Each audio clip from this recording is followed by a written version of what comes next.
Understanding women and increasing your dating success starts with Donovan Sharpe's massive collection of award-winning books and courses. Get off to a fast start and jumpstart your masculine renaissance with the 49 Laws of Sharpe. The 49 Laws of Sharpe is the perfect quick start guide for any man new to this community looking for the answers that keep them up at night after a bad experience with a woman. So many men ask themselves, why did she cheat? How could I not see this coming? Why did I miss the signs? And how can I avoid this in the future? The 49 Laws of Sharpe will answer these questions and many more. This will give you a rock-solid foundation upon which to build, develop, and cultivate your newfound identity, and put you miles ahead of your competition. Most men have never had access to this valuable information, let alone understand and apply it. But the 49 Laws of Sharpe will give you an unfair advantage over men and women. This treasure trove of valuable knowledge is available in audio, video, ebook, and paperback. Next, supplement your newly acquired foundational knowledge, supercharge your dating life with Donovan's 25-hour course, How to Master the Game. How to Master the Game will teach you the ins and outs of the player life, overcoming approach anxiety, identifying women who you want to approach, text game, first date principles and logistics, avoiding the friend zone, and so much more will be covered extensively. Also included are the bonus podcasts that will cover how to dress, Tinder game, and much more. Put simply, How to Master the Game will turn you into a stone-cold assassin with the ladies. Available in video and audio format. If you're not the kind of guy who wants to live the bachelor life, or you've had your fill of the player life and are looking for something a little more fulfilling, How to Build a Quality Woman from the Ground Up is a must. Donovan's 5-part, 7-hour audio course will show you step-by-step how to find, cultivate, and sustain a solid, healthy relationship. Everything from selecting the right woman, to coaching and correction, to what to do between the sheets. How to Build a Quality Woman from the Ground Up will guide you through the entire process of building the kind of woman you want and need. The strategies and techniques in this course are exactly what Donovan does in his own relationship to this day. And he is living proof that women can be beneficial to men provided they have the right instruction. And finally, the ultimate weapon all men are looking for in terms of being able to read and understand women, Donovan Sharpe's revolutionary, one-of-a-kind course that has been called the Cheat Code. Womanese. Womanese is the first and only course of its kind that gives men the raw and honest truth about what women really mean when they communicate verbally. Womanese translates female communication with shocking accuracy and has changed the dating lives and relationships of men the world over. So many men have avoided disaster because of the preciseness and sheer volume of material in this course, which contains over 600 translations. How cool would it be to be able to see through a woman's BS and act accordingly right then and there, rather than getting blindsided when it's too late? What would it be like to have the ability to read a woman like a book based only on what she says? These abilities will be at your disposal with Womanese. Women won't be able to lie to you, cheat on you, deceive you, or take advantage of you. The time and money you'll save pays for the course almost immediately. Womanese is available in video, audio, ebook, and paperback format and can be purchased one volume at a time or all at once. Men in his community often state that the best investment a man can make is in himself. Donovan's extensive educational materials will take your life to the next level. And the only place you can get this life-changing knowledge is tsracademy.com. Link in description.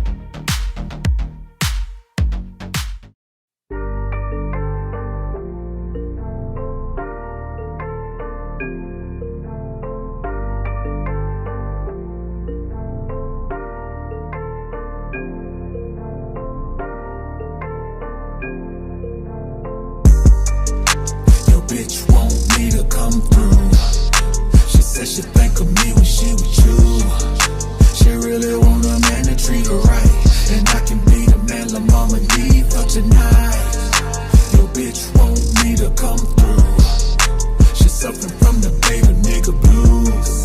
She really want a man to beat it right, and I can be the man la mama need for tonight. Alphas don't trust hoes. Babies think they should be trusted. Alphas take control. Babies let they bitches lead. I'm just saying I'm the motherfucking man, cause my bitch ain't got no plans, and my wishes a command, and everything that she do is for the team. Seeing daddy win the ring, it's a motherfucking dream, and she knows everything I want, everything I need, it's a guarantee. Everything I do, everything I say, it's my way or no way, and no way is okay, you know. Your bitch want me to come through. She said she think of me when she with you. She really want a man to treat her right, and I can be the man la mama need for tonight. Your bitch want me to come through. She suffering from the baby nigga blues. She really want a man to beat it right, and I can be the man la mama need for tonight. I don't trust these hoes. Bitches don't know honesty. I stay in control. Never relinquish the lead. I'm just saying you are not the fucking man if your bitch got her own plans and your wish ain't her command, and everything that she do ain't for the team. Seeing you in the ring ain't her motherfucking dream. She should know everything you want, everything you need, it's a guarantee. Everything you do, everything you say, it's your way or no way, and no way is okay, you know. Your bitch want me to come through. She said she think of me when she with you. She really want a man to treat her right, and I can be the man la mama need for tonight. Your bitch want me to come through. She suffering from the baby nigga blues. She really want a man to beat it right, and I can be the man la mama need for tonight.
Testing, 1, 2, 3. Testing, 1, 2, 3. Let's try it with the sound off.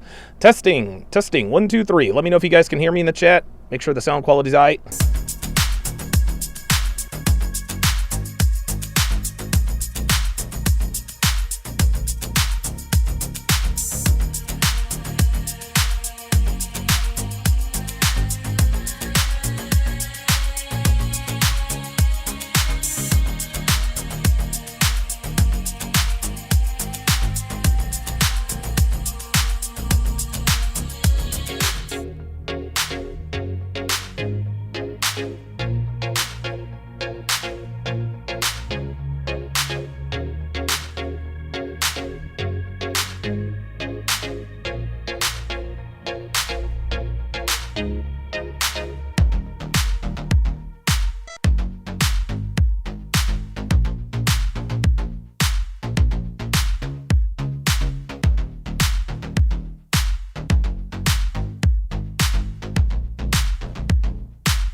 All right, let's get it.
A woman never belongs to you. It's just your turn. You lost your edge, she lost attraction for you. That's how it works. What'd you think she was gonna do? Tell you she cheated? Men cannot afford to get complacent in relationships. Get your fat ass off the couch, start lifting weights and learn game. You're welcome. And now your man, Donovan Sharpe. What's up, guys? It's your man, Donovan Sharpe, and welcome to the 958th edition of TSR Live, your daily dose of toxic masculinity, misogyny, and small dick energy. It is Tuesday, May 16th of 2023. It is good to have you guys in today. As always, we are streaming live simultaneously to YouTube, Rumble, and Sharpe Stream. So however you're watching, wherever you're watching from, thank you for making the Sharpe Reality Live a part of your daily routine. A couple of quick announcements. Make sure you guys follow me on Twitter at Donovan's Den and on Instagram at Donovan Sharpe TSR. So, look, man, I'm not going to waste y'all's time. We're going to get right into it. Michael Certain and Rollo Tomasi versus Destiny. But before we get started, I want to show you guys something very interesting that I found. Speaking of Rollo Tomasi. There we go. Oh, wait a minute. Sorry about that. Give me a second, y'all. There it is. There it is. So, apparently, and some of you guys might know this. This is actually quite funny. So, there is a band, a British band called Rollo Tomasi. It's a British band that is actually called Rollo Tomasi. It's got one less O, but I think that I just thought it was very interesting. I was like, wait a minute, Rollo's got a Wikipedia page, and then I jumped it in here, and it turns out that it's a band. I'm sure Rollo probably knows this. Okay, hang on. There we go. All right, now we're good. Now we're good. Yeah, let me go back to what I was looking at before, y'all. Yes. You guys already called it. Gentlemen, my life has changed. My life has changed. My next purchase is going to be one of these 6 vehicles. Now, I've got a couple of financial goals that I need to hit first, and I also have some financial obligations, some other purchases, like buying a house. But I told Devin, I mean, I'm absolutely speechless. I had no idea that you could actually buy a Shelby Cobra. No idea. And I followed these guys, and listen, give them a follow, Vanguard Motors. They're not paying me for anything. Dude, Vanguard Motors, follow them, man, on Instagram. But I was on Vanguard Motors, and they said, yeah, the new proud owner of a blah, blah, blah. And I was like, wait, what? You mean you can buy these cars? And so I went onto their website, and sure enough, I said, oh my God. I actually told Devin a few minutes ago, I said, this is our first purchase after we buy our house. After we buy our house, look, after we buy our house, get in the Shelby. I'm not buying silverware. I'm not buying furniture. Nope. Dude, I will sleep in that motherfucking car until we get furniture. This is my absolute fucking dream car. My dream car, and I'm only going to drive it on weekends, guys. I'm only going to drive it on weekends. And yeah, I'm going to get a custom hard shell top for it to bring on and off. Oh my God. Oh my goodness. Anyway, this is, you guys don't care about that, but holy smokes. Like, oh my God. I've been absolutely going berserk with this. I've been going berserk, man. It's just unbelievable. It's just unbelievable. I cannot. Oh my God. Oh my goodness. You know what? Let's have some fun during the pod. Devin, put it on the poll. Put it on the poll. Which one of these should I buy? Now, you guys can see that a couple of them are the same, right? So option number 1, gray. Should I get the gray one, the orange one, the blue one, or the black one? The gray one, the orange one, the blue one, or the black one? Put it on the poll, Dev. Gray, orange, blue, black. No, I'm not lying. I've been obsessed with this vehicle for years. And then I saw Ford versus Ferrari, and oh my God. And so now, I cannot believe I can buy one of these. I cannot believe I can buy one of these cars, guys. I really can't. I am blown away. I cannot believe it. And dude, it's a 5-speed transmission. Yes! Oh my God. Oh my God. Oh my God. It's just, dude, oh my goodness. Oh my God, dude. Oh my God. Dude, guys, this is my last car. This is it. This is it. Y'all, this is it. After this, I'm not buying any more cars. That's it. That's it. To me, that's the pinnacle. That's the pinnacle. Right there. Oh my God, dude, I'll get some custom white walls with the letters. Oh my God. Oh my goodness gracious. Oh my goodness. Oh my God, oh my God, oh my God. Okay, all right, sorry about that, guys. I cannot tell you how excited I am. I cannot tell you how excited I am right now, guys. I'm not kidding. Holy moly. All right, anyway. So this is the Michael Certain, Rollo Tomasi, versus Sneako and Destiny. Now, the interesting thing is, one thing that's interesting about this is that Sneako and Destiny appear to be on the same side, I suppose. Sneako is clearly, he's clearly red pill aware. We all know he's red pill aware. And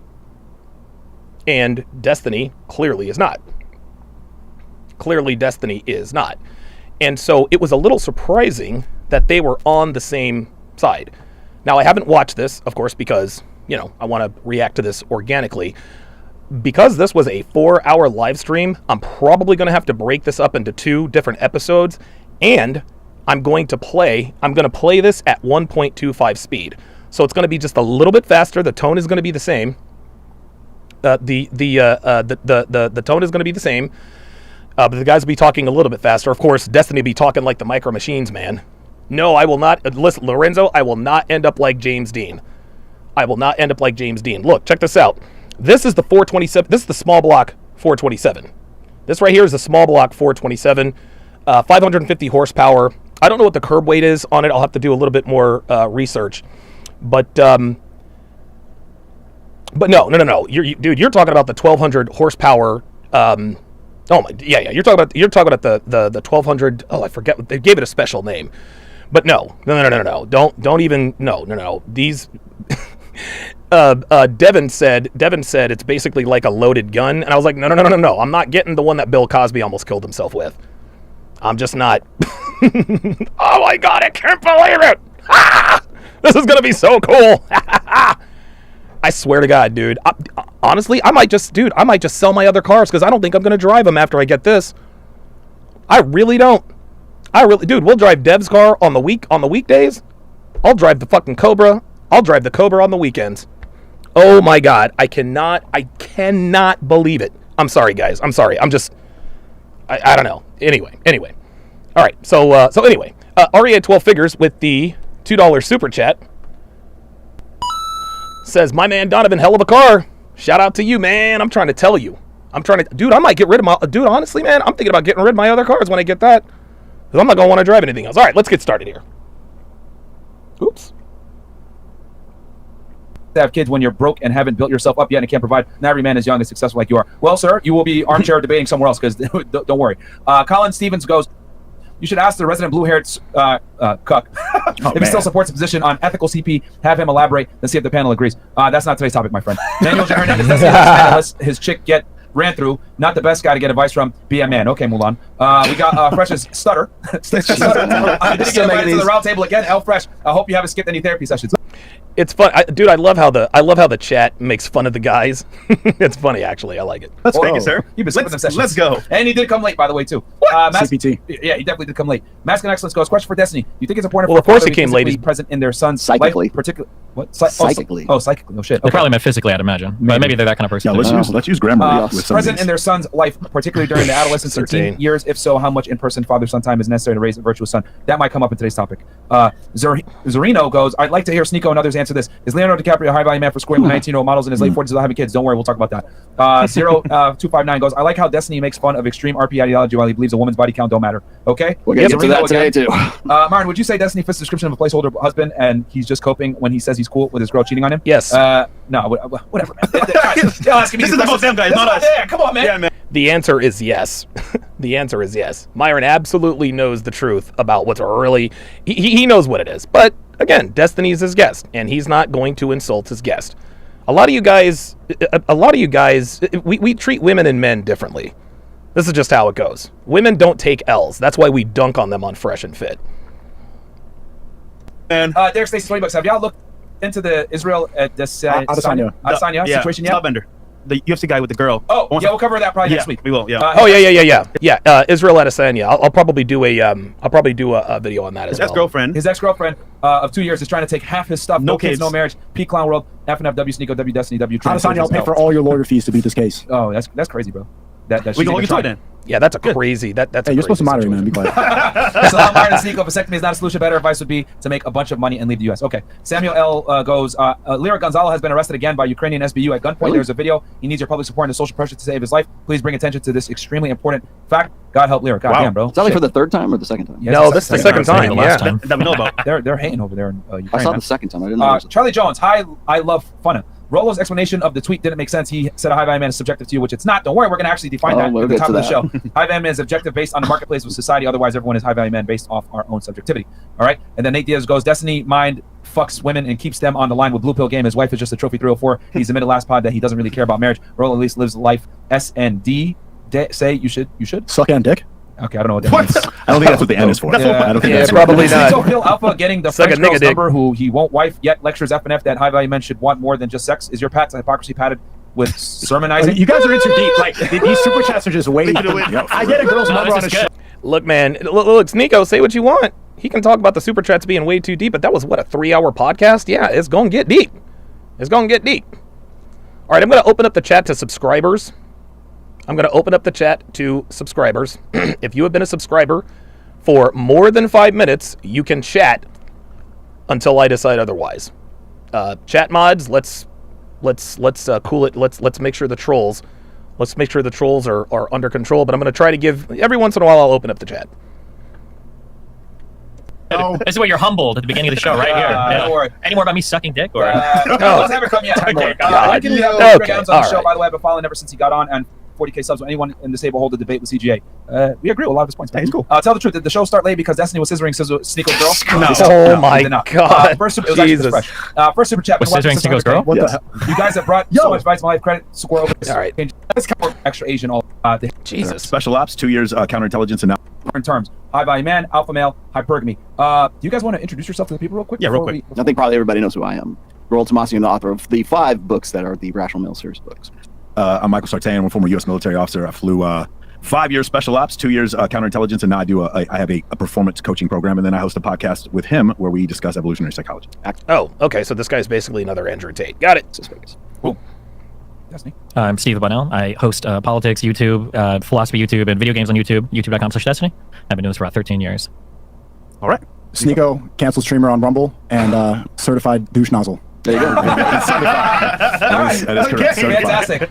So, guys, all the chats are going to be shown on screen. However, we're only going to read the ones that are 100 and up, just so that we can make sure that we get through this debate. So, first, we're going to start with defining what a high value man is, alpha male, and hypergamy. Here we go. And then we're going to come to basically an agreed upon definition for the table, so that way nothing is lost in translation during the course of the conversation. We already got 20,000 y'all in here, so do me a favor, like the video, subscribe to the channel if you haven't already, and then subscribe to everyone's channel here. Sneako on Rumble, Destiny on YouTube, Texas Rolo Vegas, on YouTube, Rolo. and Michael Sartain on YouTube as well. Their links are below. And then, so we'll go ahead and, so who wants to kick it off with defining high value man? Before we define things, I wrote like 6 things down so we can all agree on things. So we have like a common base going for it, okay? Okay. So I wrote 6 rules that I hope we can all kind of adhere to for this conversation. Yeah. Oh, 6 rules to adhere to the conversation. That actually sounds like pretty cogent strategies. That's the way it goes. You see? Destiny's like, hey man, let's lay some ground rules. But when I lay ground rules, it's, oh, Donovan, you're scared. You should just, nope, sorry. Ground rules are very, very, very important for debates, gentlemen. They're very important for debates. A debate without ground rules is an argument. And I don't argue with people. I have conversations with people, I have discussions with people, and I have debates with people. I don't argue with people. An argument is a debate without a moderator. An argument is a debate without a moderator or ground rules. There we go. You see that? So when I lay down my ground rules, very, very simple. Oh no, Donovan's scared and he doesn't want to blah, blah, blah, blah, blah. But now, here we have Destiny. Well played, Dest. Yes. So for the first one, all of us here are trying to approach some notion of what is true in terms of what we're analyzing. We're not here to make fun of each other, scream at each other, be emotional, whatever, but we're trying to figure out what the most true shit is, essentially, right? Number one. Number two, I personally think we should move through arguments point by point. Interesting he should say that. He called him old and stubborn. He called Rolo old and stubborn when Rolo was all the way out in Reno, but now that he's here in Miami, let's not call each other names, which makes sense, but where was that energy the other day, right? Dude, people very, very rarely keep the same... Dude, nobody keeps the same energy when you're up close and personal. Nobody does, or most people don't. I'm a little bit different. I don't give a fuck. I don't care. If I don't like you, I'm going to tell you that I don't like you. That's just all there is to it. Now, I've been in... Kevin Ray Wilder. I actually had a newfound respect for him after we debated. I actually liked him a little bit more. I still thought he was disingenuous, blah, blah, blah, blah, blah. But, you know, look, my mind is open to be changed. But I'm not gonna pull back. I'm not going to pull back, and I'm not going to be insulting. I'm not going to be throwing around ad hominem attacks or this and that and the other, but I'm not, no. When I debate Destiny, I'm going to have that same energy, and where there are also going to be ground rules. So good for him, man. Rather than like diatribing for 5 or 10 minutes, so that the other time, because you don't want to start off a point where somebody already disagrees and then talk for another 5 or 10 minutes. And so if I'm saying something, or Sneako's saying something, or you guys saying something, if you disagree, just be like, hey, let's talk about this thing before we rattle on a ton. Okay. Number 3, because I hear this accusation a lot. If anybody feels like there's a debate tactic in the room, call it out, and we've got the moderators here. If somebody feels like they're straw manning or appealing to emotion or false authority or whatever, so like, hey, hold on, I don't like that. Point it out. Nobody should be leaving here and then in 2 weeks being like, there was a lot of debate tactics going on. Call it out if you see it, and we'll address it right here. Shit. Now I got a problem. Now I have a problem. What the hell is Destiny doing? What's with all of this maturity, Destiny? This is brilliant. This is the way, dude, this is what has to happen before every debate. This is what has to happen before every single debate, guys. Look, I got to give him a Don DeMarco, man. I got to give him a Don DeMarco. Damn. Now I dislike Destiny less. That sucks, but hey, I'm an honest man. I try to be anyway. Okay. Number 4, we've kind of already addressed this. So words have to have meaning. We're having these conversations. So even if we want to say that a feeling about a particular word is subjective or whatever, we all have to agree on that. Otherwise, we're going to be lost in the sauce if we're all like arguing, what does it mean to be alpha or beta? And we all have like 4 different definitions working. Okay. All right. And then 2 more. 5 is trying to keep this as scientific as possible. So if somebody says like, well, there was a study in England with 33 million participants, and another guy's like, well, on Instagram, I saw 2 stories. Okay, let's try to keep it like as, I know you do a lot of scientific stuff. I know you've done a lot of reading. Sneako is very scientific here with his Quran. So let's try to keep it as based as possible. I'm sorry. Okay, and then final point, if some sides think they're not being understood, or they feel like their points are being misconstrued, ask the other side to just like state like, hey, what do you think I just said? Or hey, what do you think I think about this particular thing? And then the other side will try to restate the argument so that we're all on the same page, okay? So roughly speaking, just to keep it, okay? No. We all cool? Okay, hey, guys, this is And you want to know something? I think that what Destiny just said, I think that should be the boilerplate. That should be the boilerplate ground rules for all debates. Perfectly logical, makes sense. Well, there we go. So get this, guys. We might actually learn something today. Who knew?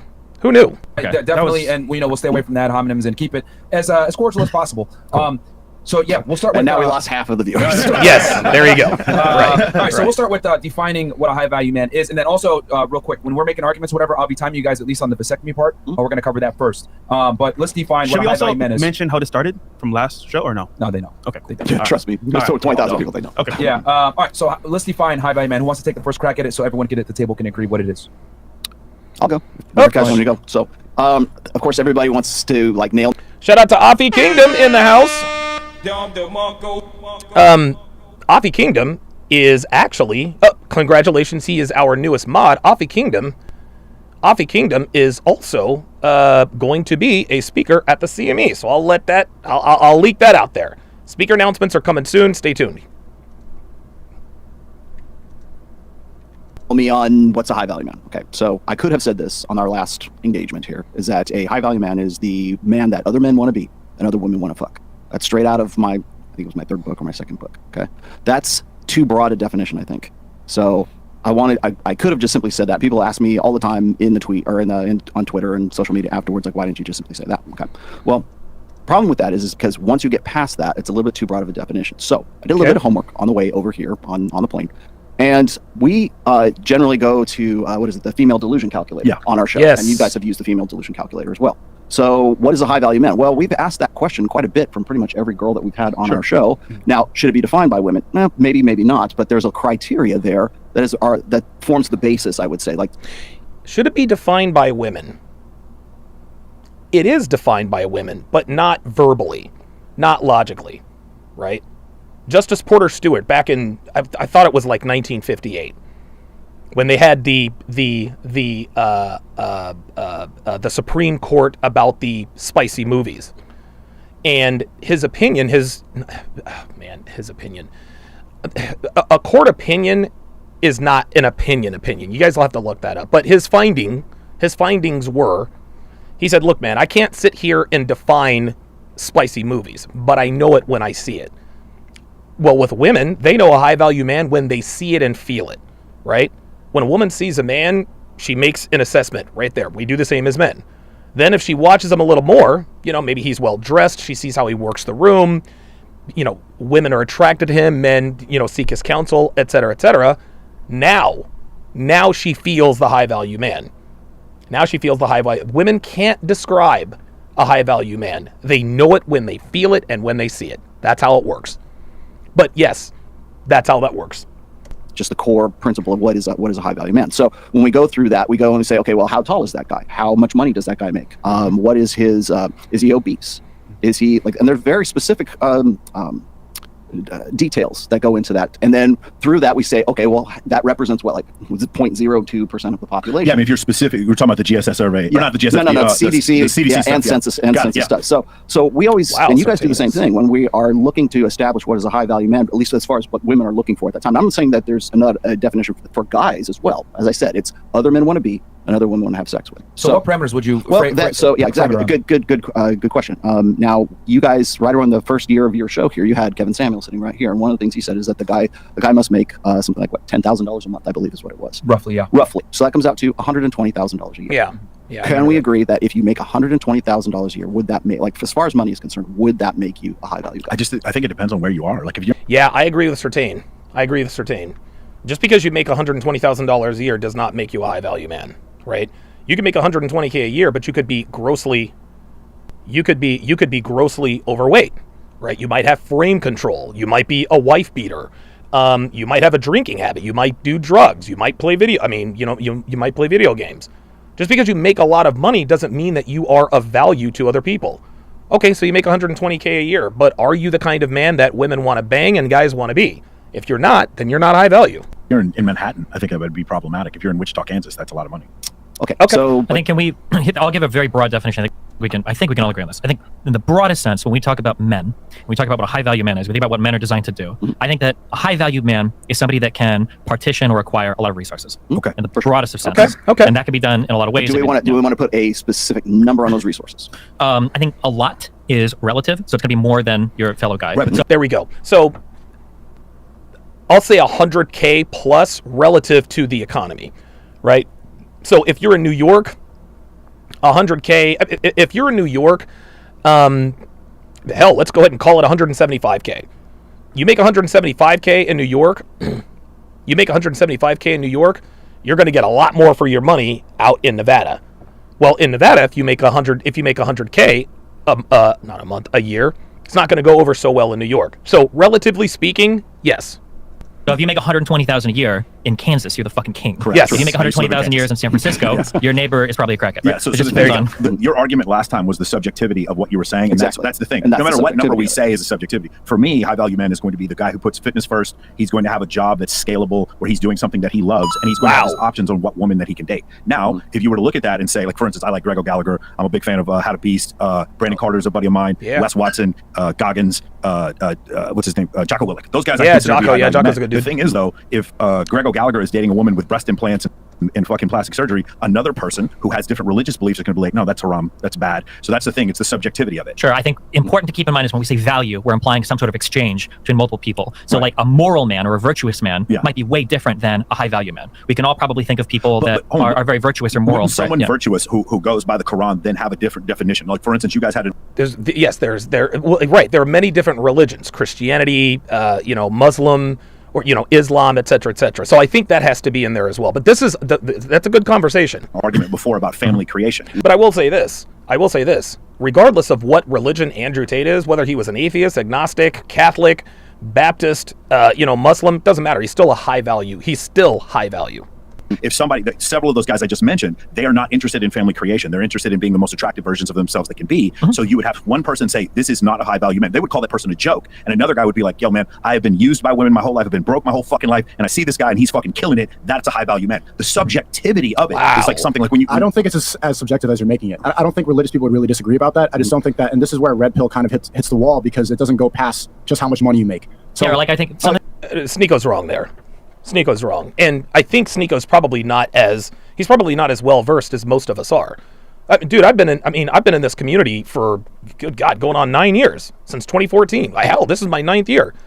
March 14th of 2024, that will be my 10-year anniversary in the manosphere, right? Sneako, he's relatively new, so he probably doesn't realize that we talk about just more than money. Michael Certain actually just broke it down right there. He said, look, it's fitness, it's discipline, et cetera, et cetera, et cetera. That's really important. That's just one aspect of what the subjectivity part comes in, I think, when it comes to if... Anand San says, I can't watch this. I'm constantly seeing commercials. Dude, that's not up to me. You complain about commercials one more time, I'm going to ban you. I'm sorry. I don't have control over that. Like, I get it. Like, I understand, but I don't need back-to-back comments on something I don't control. So I'm letting you know, I do not control. Something's going on with my channel, guys. Okay? Clearly, I am Dinas What Up, spelled backwards. You guys can let him know what that means in the chat.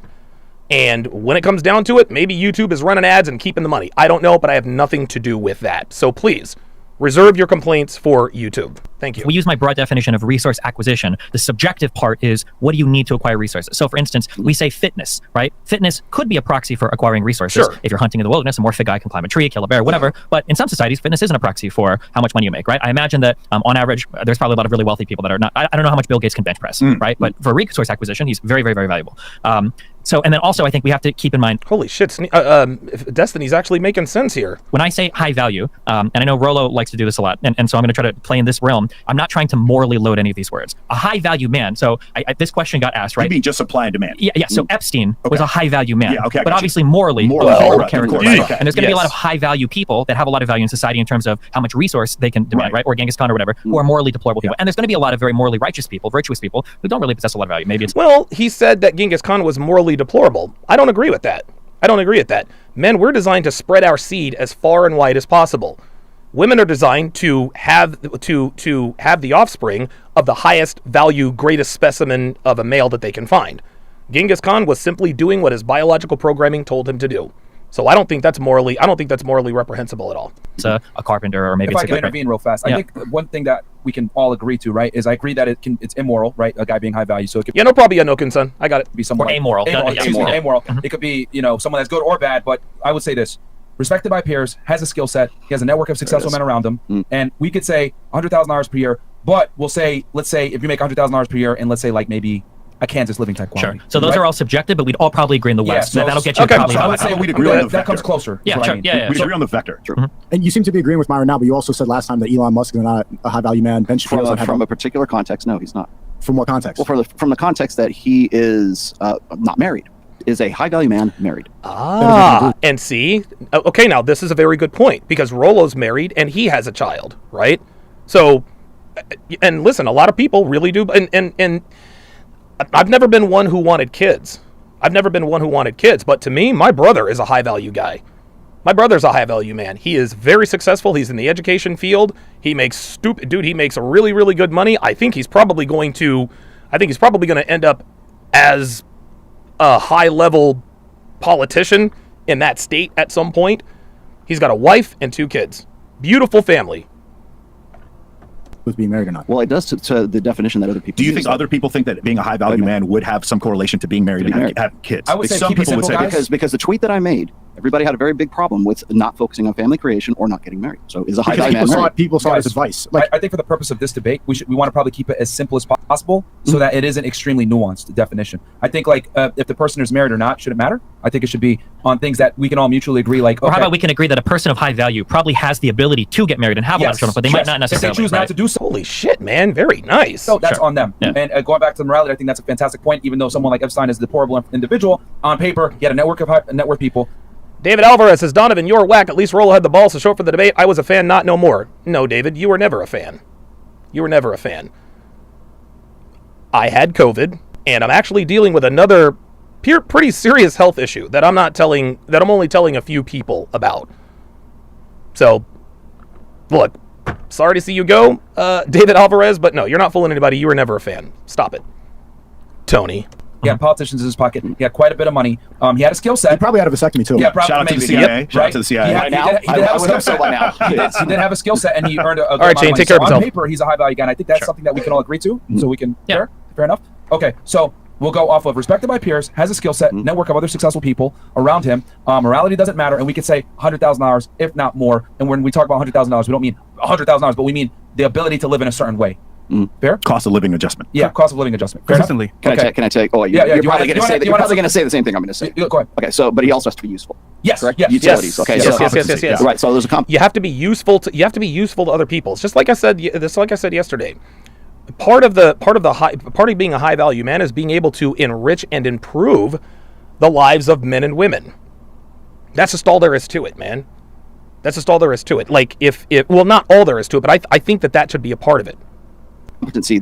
So is a high value man educated? So competency again is going to be valued by society. So for instance, I can't make the speed normal, guys. This is a 4-hour podcast, man. I had to speed it up. I can change a light bulb, but I can't fix a toilet. So my competency in the household is going to be relatively low. But as an entertainer, my competency is very high. That happens to be valued by society right now. In another society, I might just be left for dead in the woods. So competencies, and saying again, you can probably find exactly. You can find the best hunter possible in sub-Saharan Africa and bring him to the United States, and he's not going to do shit. Yeah. I think education has to be a component. I think if they're like a doctor, education could be a way towards competency. There's lots of different. Yeah, John Meeville says, I still don't know why people announce their departure on their internet. They announce their departure. They enter to announce their departure. Anyone who announces their departure was never on board in the first place. They were never a fan in the first place. They want you to think that you lost them as a fan because of something they think you did. And that's just cap. That's why they do it. They want you to think that because of something you did, that's the reason they're not a fan anymore. And so they're trying to indirectly control your behavior or shame you or something. Whatever. I just let it roll in my back. I don't care. Or ways to keep competency, right? Okay, cool. So does that fair with all you guys? Yeah, competency. So one more time. So just to define for the audience here, when we talk about high value guy, we're talking about someone that's respected by the peers, has a skill set, has competence, has a network of other successful men that respect them, and we'll say $100,000 per year, bare minimum, based on living a certain way. Not necessarily $100,000 per se, but $100K per year, just so you guys have a placeholder. Now we go into alpha male. Oh, boy. I mean, I don't use this. We don't use this term that often, but I think no, that's for the purpose because of using a lot. Well, that's Yeah. why we're talking about high value male, because that's kind of what has replaced alpha male over the years. Ah, When I first yes, started it writing, has. It's all about alpha, alpha, alpha. And then Yeah, right. right around 2017, 2018, everybody started using high value male. So do you guys want to just use HVM as the same? Yeah, I'm gonna I fight. think Kevin Samuels made it popular for the most Okay, part. so just HVM. I'm probably going to fight in particular on alpha male, but that's going to be later because he wants to do the vasectomy talk first. So we can Okay, do but that. how do you want to define alpha male then? So we have. I don't know. I'll ask them later because okay, that'll I go will later. let That's a them whole answer. line of questioning. Okay, and then I think, dude, alpha male, to me, alpha male is basically shorthand for high value man. That's what it is, right? I don't even know that. I don't know. I agree. High value man has clearly replaced alpha male. Alpha male was kind of a caricature or shorthand for a man who's just really good with women, right? Oh, he's an alpha male, but in order to be good with women, you have to have established, your place in society, money, muscles, game, frame, etc., and all that good stuff, right?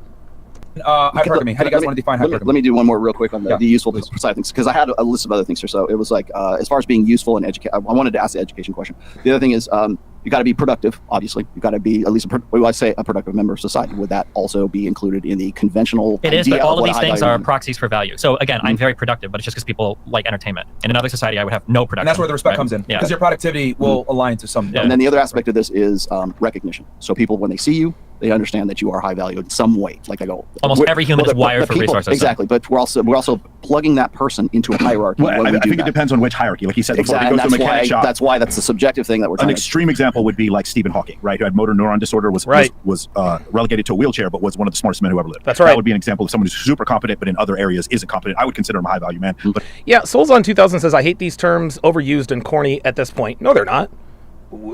Dude, we have to have high value man in place so that we don't have to redefine it. Right? Terms and labels are necessary. Terms and labels are what gives us the hierarchy. There's got to be a placeholder term for it. There's got to be a placeholder term for it. We can't say, the kind of guy that girls want to bang, guys want to be, who has resources, who is valuable. No. Just call it an HVM, a high value man. That's what terms are for. These terms are shorthand. These terms are shorthand in the essence of brevity. Labels, yes. Ice Dragon Kid says labels are important. Labels are very important. They're very important. I don't like it when people say, "Well, I don't like all these terms and labels." Guys, this is how we label ourselves. I'm black. That's a label. Yes, it's my race and all that good stuff, but it's a label, right? We have to have shorthand. We have to have shorthand in the essence of brevity. Otherwise, conversations would take forever. Oops. But he couldn't walk, so that's an interesting. That's what the subjectivity of it. All right, cool. So I guess alpha male will deal for later, and then hypergamy. How do you guys want to define that, just so we understand here? Because Okay, perfect, very good. Off to a very, very good start. We have 611 people in here. Only 219 likes. Let's get me to 300 likes, guys. I would greatly, greatly appreciate that. Let me read some of these super chats. Aria 12 figures. I will read that again. Says my man Donovan, hell of a car. Shout out to you. Appreciate that very, very much. Mishaka, $2 super chat says, suck that Sneako. Oh, Sneako left. He was uncomfortable. Okay. I didn't know he left. Offie Kingdom. Hey, Offie Kingdom says, sending posts energy to you, brothers. Appreciate that. Offie Kingdom. We'll be at the CME this year. Derek the Trader with the $10 super chat says, fun fact. In Saudi Arabia, when a man divorces a woman, she must go back to her family's home, and the husband has to pay alimony for 4 months and 10 days. I wonder if Saudi has a green card program. Yeah, right?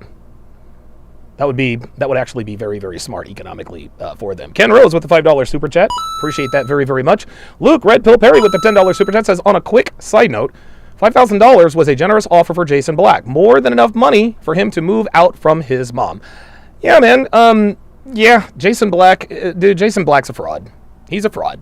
He says he owns these businesses and he has all this money. Nope, dude lives with his mama. Dude lives with his mother. I showed unequivocal, wait a minute. I showed evidence to suggest that he lives with his mom, and niggas are still like, well, you don't know that's him. That's not it. Like, there are actually people saying that's not him. Really? How do you know? Have you met the man? All I can go is what the public record says. And according to the Social Security Administration, Jason Black lives with his mother, guys. You know what? He is either living with his mother or he is married to a 76-year-old woman who happens to have the same last name as him. You guys make the choice on that. Jason Black, listen, Jason Black fans are willfully ignorant. It is what it is. It is what it is. The only value Jason Black adds to his audience is he just makes people angrier. He likes to make people angry. He likes to make black people hate white people. That's it. That's it. No one on earth, no one in Jason Black's audience will say, you know what, Jason, you changed my life for the better. I promise you that. Same with O'Shea. Probably, Obsidian has probably helped some people, right? But Jason Black doesn't help people. All he does is talk shit. He talks shit from behind an avatar, and he lives with his mother. He speaks with way too much bravado. I offered him $5,000, all expenses paid, gave him $150 per diem. I was going to give him $150 per diem. I was going to take care of all of his travel expenses. Crickets. Crickets, dude. Like, that's just all there is to it. That's just all there is to it. And then, of course, he had other people saying, well, you should just call his show. No, I'm not going to have a conversation with someone who hides behind an avatar. Not going to do it. That's not what men do. That's not what men do. If you're going to speak confidently, if you're going to speak with that kind of bravado, I got to know what the hell you look like, fam. Maybe he doesn't show himself on camera because he lives with his mother. Guy's such a fake. What an idiot. I mean, it's an ever-growing term.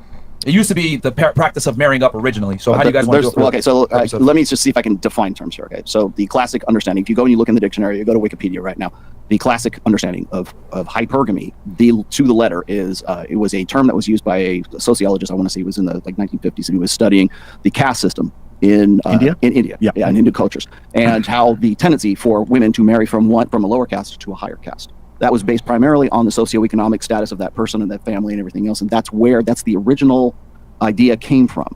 So it's based primarily on sort of like the provisioning, protection, and parental investment. It's dowries, it's marriage, it's the formalization of that relationship.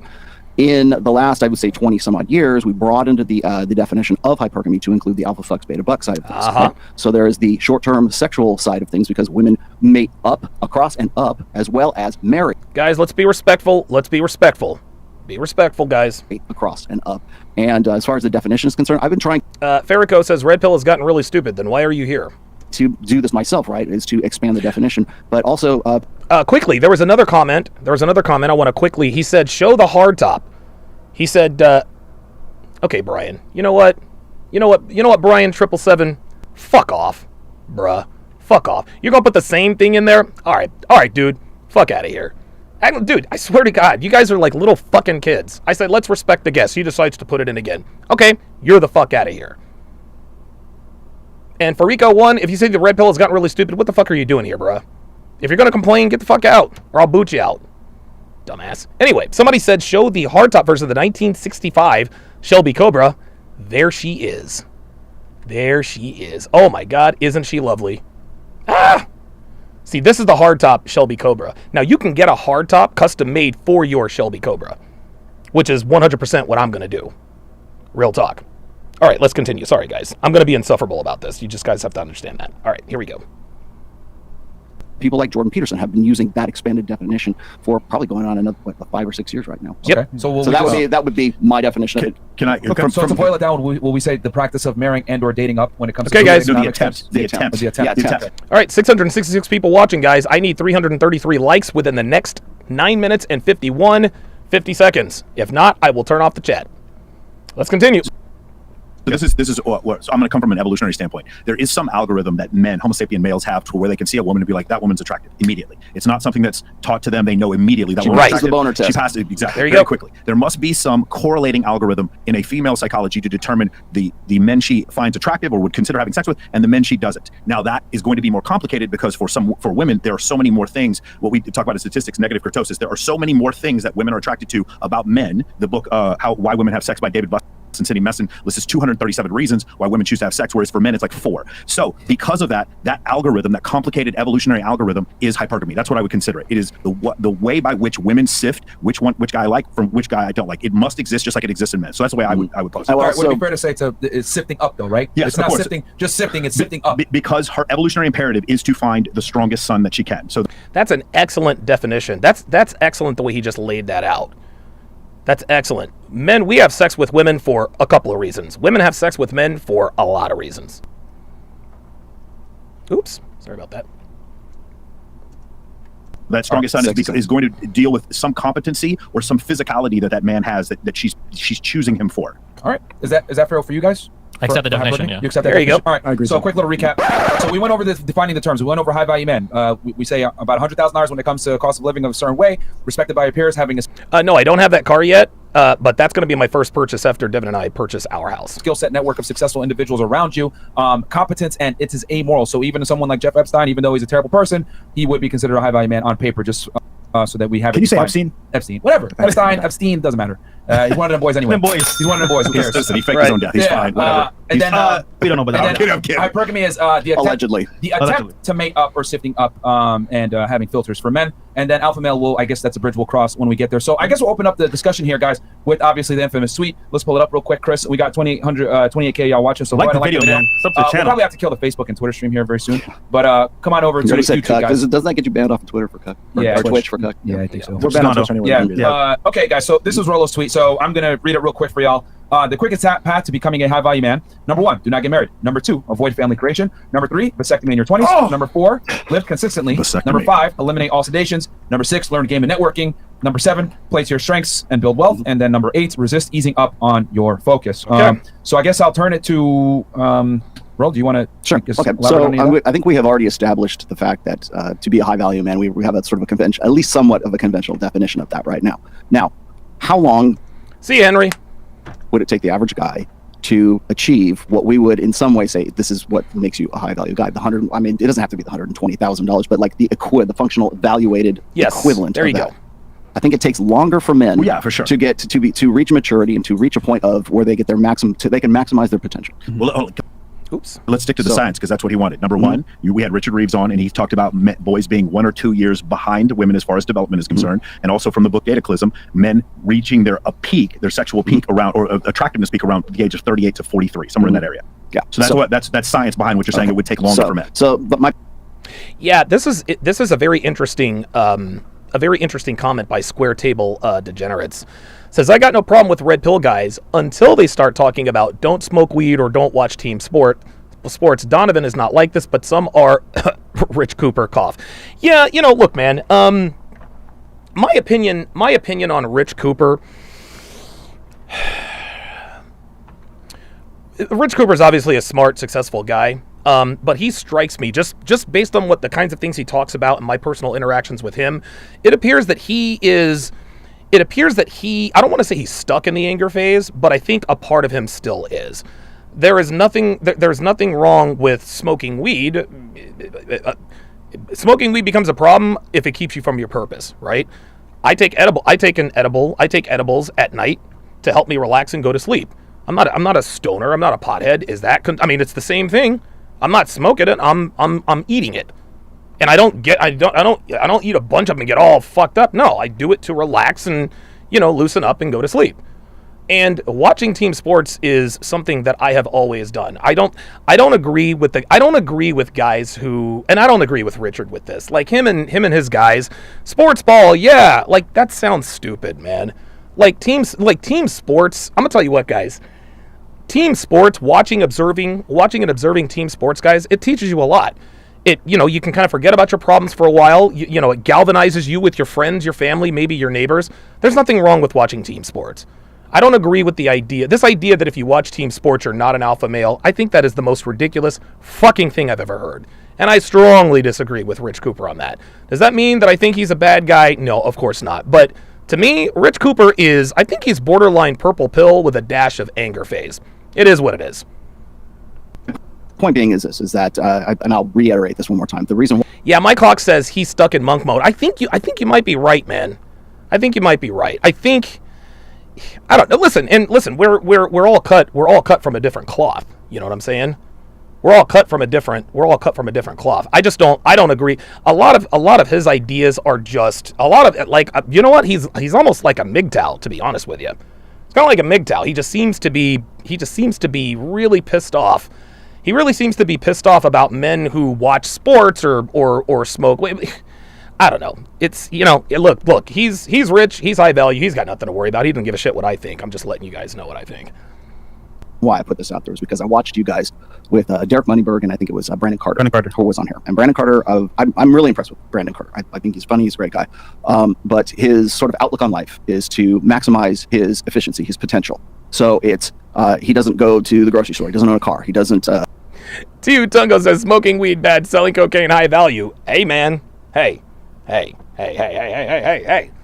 I mean, if you are a high-level drug dealer, what you're doing is illegal, but you are enriching the lives of others, in a way. The things that would take him away from staying on his grind, I mean, to the extreme. Now, this is an extreme that I would not do, clearly, because I have a wife of 27 years. I have a daughter of 25 years. I am who I am. I do what I do. Right? So I have a car. Actually, I have two. Yes. I do have a car. So clearly, this is not about me. This is the most over-the-top, absurd, extreme example. You also have a kid. I think that's we all should point exactly. that out. So there you go. So to who's Brandon Carter? Hey, there we go. The light clock is off. Really You've been on the show. No. I said he has a kid. He was just saying.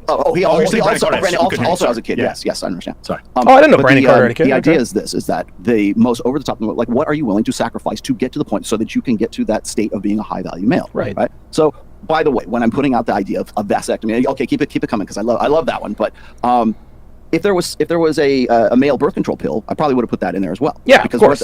that one section in there was meant to say is that beware of, like, when the sperm leaves your body, you lose all power over. I don't think he meant vasectomy. I think he just meant dick discipline. That's the way it goes. Over paternity and children and everything else. Mm-hmm. That's one of the things that really slows guys down. It's a hindrance to becoming to getting up to becoming a high value guy. So family creation. I'm not saying you should do these things, but if you want to get to the quickest way to doing those things, because it takes longer for men to mature into their peak potential, then these are the sacrifices that you're going to have to make to get to it as fast as you possibly can.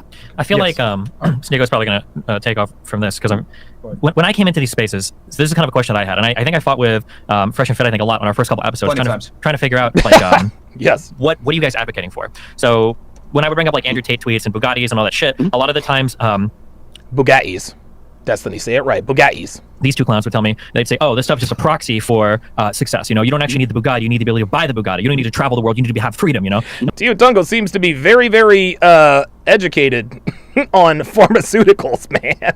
He's in here dropping all kind of knowledge. All these things. So he's lucky we're moderating. Yeah, man. So it feels like the goal initially wasn't to, like, be the richest motherfucker in the world. The goal was to have the freedom to basically do what you want. Right. And then I think the confusing part is it feels like there's this kind of schism happening right now, or it's already started to happen in the Red Pill community. Where you've got, like, the kind of trad people that are going in one direction, and then you've got, like, the grind set hustle culture that are going in the other direction. And it feels like the lightning point for this was your tweet, where it was like, okay, we're gonna make it clear where we stand. Yeah. Get a fucking vasectomy, fuck family, and do this shit. And I think that it feels like the ultimate red pillar to you guys is what this is feeling I have. The ultimate red pillar is a guy that grinds his fucking life away, and then at 35, he's, like, got fucking 15 million in the bank. He's fucked 50 girls, and now he's looking for, like, the best mom that he can find, who's like 20, 21 years old. He's gonna get with that girl, 0-1 body count at the most, maybe 1, 0 at the best, right? Virgin girl gets with her, has a... Yeah, that sounds good to me. Destiny. That sounds about right, actually. Family, and then boom, that's like his life. Whereas it feels like on the kind of traditional side, it's like, well, what if you were like 24 and found a really good woman at 22, and then you had a family at 25, and you followed your career, she stayed at home, took care of the kids, and you followed that more traditional route. And your tweet, I think, really showed the division of people in terms of how they felt about... Yeah, but here, and again, I agree with Destiny, and that's the way it happened 100 years ago, but it can't happen that way now. Like, men can't, like, listen, it was not, back in 1950, 1960, it wasn't dangerous for a man to get married. It wasn't. It wasn't dangerous for a man to get married. Right? Divorce was low. Right? Women wanted to be women were at home, men were at work. It was not dangerous to get married back in the 1940s, 50s, 60s, and so forth. Right? But it's dangerous today. Getting married, the institution of marriage works, but not if it's regulated by the state, controlled by the state. Michaka says, "What color is your Bugatti?" Oh, I don't have a Bugatti. Look, I do well. I don't do that well. Yeah, I don't do that well. Dude, honestly, if I had the money to buy a Bugatti, I wouldn't, man. I'd buy a Shelby Cobra. which of the two lifestyles Thank people you. were actually You got aiming it. for. You got it. Yeah. Excellent. And Sneako can. Yeah, so what do you exactly do you believe in? Like, do you think that is the life that you should follow? Because when you go to the red pill spaces, that's pretty much the end route, is because you're high value, you got a bunch of Lamborghinis, you're extremely rich. And we talk about competence when it comes to a high value man. Like, I didn't have a rich dad growing up, and that didn't really hinder his competence. And in fact, in a lot of ways, being a father will help you become more competent because other people are dependent and you're responsible for them. So that will make you become a full, capable man, which is, I think, the most important part of life. No, I agree with that. Having and dude, my best friend, my best friend in college, Sean Brady, a man who Tony Johnson apparently thinks does not exist. Sean, when he had his first kid, man, he's like, yo, my life has completely changed. Like but yes, being a father, I would imagine, yeah, it does help you to become a better leader, helps you to take care of people, et cetera, et cetera. So I agree with Sneako there. The most important part of life is not having a bunch of hoes, not fucking 50 girls, or getting the most amount of money possible, just hustle. Yes, but that's what you should do before you get married before you get in a long-term relationship in 2023. So grinding forever. The reason that we are here is to have a family, is to create. And so you see the red pill, and it's a response to feminism. You see this doomer way, like all these girls are hoes, all these girls on Instagram, they're all thoughts, whatever, they all belong to the streets. And so the reaction to that is the red pill, which is basically feminism, just male feminism. It's the same response. We make fun of girls who say that they want to freeze their eggs and wait till they're 35, and then men are giving the same advice to each other, saying, and I know you're not saying that's advice, but pretty much, like, if you look at the definition of advice, that's what that tweet was. Yeah, so I think there's two things here. We specifically don't run around calling girls 304s, and like I actually, yeah, I do. I call girls hoes all the goddamn time. You want to know why?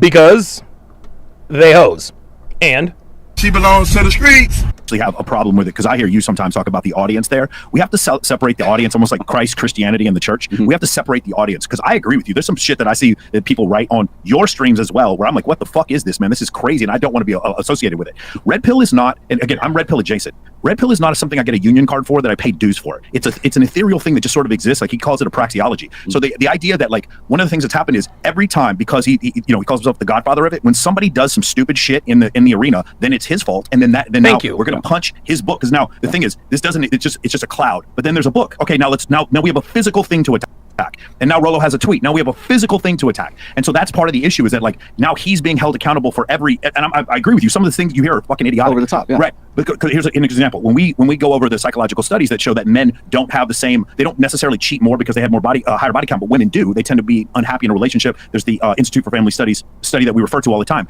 That's not a validation for cheating. We're not suggesting men cheat. You said that in the response thing, that I definitely do not think men should cheat, because in that whole situation, you're still lying. That is a lack of integrity, regardless. But do men have the ability to have more sexual partners early on in life? I was 20 years old. I'm 45 now. I was 20 years old at once, and there was a point in my life where I was going to UT Austin, and I wanted to have sex with attractive women, and I didn't think about anything else except doing that. Yes. That's how my brain worked. And later on, did it affect me negatively? I don't think it did. I just don't think it had the same thing. So I don't think it's a rationale for that belief. But the thing is, what happens is, anytime something bad happens or somebody says something stupid, it just comes back. It's like, now all red pillars are saying this all the time, and I just don't agree with that. I understand what you're saying.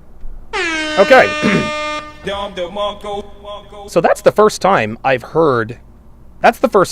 have heard Michael Certain really go off on a tangent. He's a certified G, guys. Like, that thing right there, what he just said, that was the perfect response. Holy smokes, man. Not only could I have not said that any better, I wouldn't have thought of it. I would never have thought of it that way. Wow, well done. And here, so first, let me clarify one thing. So I understand. Can we define the red pill? No, I don't think that's going to take a minute. Next week. So I think the issue with Rollo's tweet, because for a lot of people it looks like advice, and for Rollo, he feels like it wasn't advice. I think the reality was, the disconnect is that tweet was advice, but it was for advice to become a certain type of high value man that Rollo isn't saying everybody needs to become. That makes sense. But and I'll also tell you this, going back to something Certain just said. When the Elliot Rodgers, the Alec Manassians of the world, the incels of the world, they go in and they go in with projectile things, and they 187 people in mass, right? They always do it. They always blame the red pill. Oh, it's because he was an incel. And the red, no.